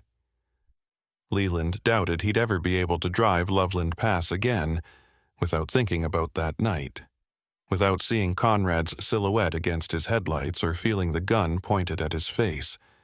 Some experiences marked you permanently, changed the way you saw the world, and there was no going back to who you'd been before. Ephraim left after an hour or so, promising to keep in touch, and to let Leland know if he decided to take the assisted living placement. They shook hands at the door, carefully because of Ephraim's injured arm and Leland's various wounds, and Leland watched the old man walk to a cab waiting in the parking lot. He looked small and frail in the afternoon light, a survivor of traumas both recent and ancient, and Leland found himself hoping that Ephraim's remaining years would be peaceful ones. He deserved that much at least, deserved some measure of comfort after spending 7 decades haunted by guilt and fear. The surgery went well, or at least that's what the doctors told Leland when he woke up in the recovery room with his leg immobilized and pain medication making everything feel fuzzy and distant. They'd repaired the torn ligaments and said he should make a full recovery with proper physical therapy, though it would be months before he could return to driving. That was fine with Leland. He had disability insurance through the trucking company and savings to fall back on, and his wife had already said she was happy to have him home for an extended period, even if it meant taking care of his grumpy, injured self. He'd spend the recovery time catching up on projects around the house, spending time with his daughter and grandkids, trying to be a normal person with a normal life for a while.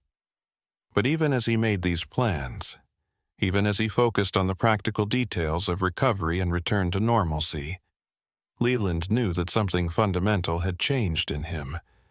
He'd always been someone who helped people when he could, who stopped for stranded motorists and gave rides to hitchhikers and generally tried to be a decent human being. But there was a difference between casual kindness and what he'd done on Loveland Pass. He'd risked his life for a stranger, had fought a killer, had made choices that could easily have ended with him dead in the snow. And having done that once, having discovered that capacity for courage or recklessness or whatever you wanted to call it, he couldn't pretend it didn't exist. It would change how he saw the world, how he responded to situations, how he understood his own capabilities and limits. The trial happened 8 months later, in a courthouse in Denver that had been chosen because of concerns about finding an unbiased jury anywhere closer to where the crimes had occurred. Leland testified for an entire day, walking the jury through everything that had happened from the moment he picked up Ephraim to the fight in the clearing. The defense attorney tried to paint him as an unreliable witness who'd misunderstood Conrad's intentions and overreacted with excessive force, but the physical evidence was too strong to overcome. The bullet holes in Leland's truck, the trajectory analysis that proved Conrad had been firing to kill rather than disable, the location of the grandfather's body with a bullet in the back of his head, it all added up to a clear picture of premeditated murder and attempted murder. Ephraim testified too, spending 2 days on the stand describing what he'd witnessed in the mine 70 years ago and identifying the remains that had been recovered from the shaft. DNA analysis had confirmed the identities of 19 of the victims so far, with more identifications expected as they continued comparing dental records and DNA profiles. Each confirmed identity brought closure to another family, another set of relatives who could finally lay their loved ones to rest properly, and Leland could see the weight of those lives pressing down on Ephraim as he spoke. The old man had held these secrets for so long, had carried the burden of knowledge alone, and now that he was finally releasing it, the relief was visible on his face, even as he struggled with the renewed guilt of telling the story. The jury deliberated for less than a day before returning guilty verdicts on all counts. Conrad Hollis was sentenced to 3 consecutive life terms without possibility of parole, effectively ensuring he would die in prison. He showed no emotion when the verdicts were read, no remorse or regret, just the same cold, dead-eyed stare he'd had on the pass when he'd been hunting them through the dark. Some people were broken in ways that couldn't be fixed, Leland thought as he watched Conrad being led away in shackles. Some people made choices that took them so far down a dark path that there was no finding their way back to the light. All you could do was make sure they couldn't hurt anyone else, lock them away where their particular brand of evil couldn't spread. After the trial, Leland returned to driving. His knee had healed as well as the doctors predicted, with only occasional stiffness and pain to remind him of what had happened.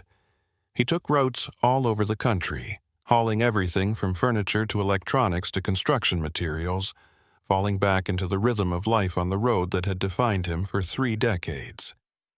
But he drove differently now, more cautiously, paying closer attention to his surroundings and the people he encountered. He still stopped to help stranded motorists, still gave rides to people who needed them, but he was more selective about it, more aware of the potential dangers. He'd learned that kindness and caution weren't mutually exclusive, that you could be a good person while still protecting yourself. He and Ephraim stayed in touch, trading emails and occasional phone calls, comparing notes on how they were handling the aftermath of their shared trauma. Ephraim had taken the placement in the assisted living facility and reported that it was better than he'd expected, that having regular meals and social interaction and people to talk to was helping him feel more human again. He'd even started writing his memoirs, trying to put down on paper everything he remembered about the mining days and the murders and the long years of silence that followed. He wanted it on record, wanted future generations to know what had happened and learn from it. Wanted to make sure those boys who'd died in the mine would never be completely forgotten. Leland's own nightmares faded gradually over time, becoming less frequent and less intense as the months turned into years. He still had them occasionally, dreams where he was trapped in his truck while Conrad shot at him, dreams where he was fighting in the clearing and losing, dreams where Ephraim didn't make it to town, and Conrad found them both helpless and injured.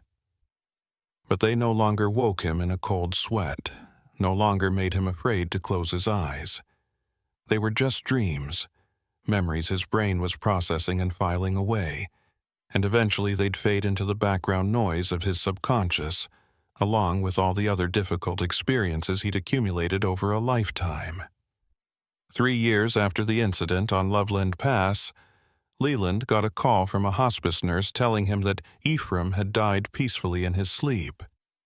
The old man had been 92 years old and had spent his final years in relative comfort, surrounded by people who cared about him and finally free of the guilt that had haunted him for so long. He'd left instructions for Leland to be notified when he passed and had also left him something in his will, a small wooden box containing a collection of photographs from the mining camp, pictures of the men who'd worked there before the murders started. Young faces, hopeful faces, men who'd come to Colorado looking for a fresh start and found only death. Ephraim had kept these photographs for 70 years, unable to throw them away but also unable to look at them without being reminded of his failures. Now he wanted Leland to have them, to be their guardian, to make sure they were never forgotten. Leland kept the box in his truck, stowed in a compartment behind the driver's seat where he'd see it every time he climbed into the cab. It was a reminder of what he'd been through, of the people he'd helped save and the evil he'd helped to stop. It was a reminder that sometimes ordinary people were called to do extraordinary things, and that the choices you made in those moments defined who you were more surely than years of routine and normalcy ever could. He'd been tested on Loveland Pass, and he'd passed that test, had discovered reserves of courage and determination he hadn't known he possessed. That was worth remembering, worth honoring, worth carrying with him as he continued down all the dark highways still to come. Sometimes, late at night when he was driving through the mountains, when the road ahead was empty and the rest of the world was asleep, Leland would think about Conrad Hollis, sitting in a prison cell somewhere paying for his crimes. He'd think about Ephraim, spending his final years in peace after so long in torment. He'd think about the families who'd finally gotten answers about their missing loved ones, who'd been able to bury their dead and move forward with their grief. And he'd think about all the other secrets buried in these mountains, all the other stories that would never be told because the witnesses had stayed silent, or the evidence had been hidden too well, or the killers had been just a little bit smarter or luckier. The world was full of darkness, full of people who did terrible things and got away with them, full of injustices that would never be corrected and wrongs that would never be righted. But it was also full of people like Ephraim who eventually found the courage to speak truth, and people like Leland who stopped to help strangers even when it would have been easier and safer not to. Those people didn't make headlines or get remembered in history books, didn't change the world in any dramatic visible way, but they mattered. They held the line against the darkness, one small act of courage or kindness at a time, and sometimes that was enough to make a difference in someone's life or bring justice to someone's death. Leland still drove Loveland Pass occasionally, though never at night and never alone if he could help it. The road looked different now, less menacing, just another stretch of highway winding through beautiful mountain scenery. But he knew what had happened there, knew what he'd survived, and sometimes when he drove past the spot where Conrad's truck had been blocking the road, he'd slow down and spare a thought for that November night 3 years ago. The night that had tested him and changed him and shown him things about himself he'd never had to know. The night he'd looked evil in the face and refused to blink. And then he'd accelerate back to speed and continue down the mountain toward whatever came next. The photographs of dead miners in their box behind his seat, the memories of that night filed away, but never quite forgotten. The knowledge that he'd done the right thing warming him more surely than any heater ever could. That was what he'd carry forward into whatever remained of his life and his career. The certainty that when the moment came, when he'd been called to choose between self-preservation and doing what was right, he'd chosen right. Not perfectly, not without fear or doubt, but right nonetheless. That had to be enough. That was all anyone could really ask of themselves.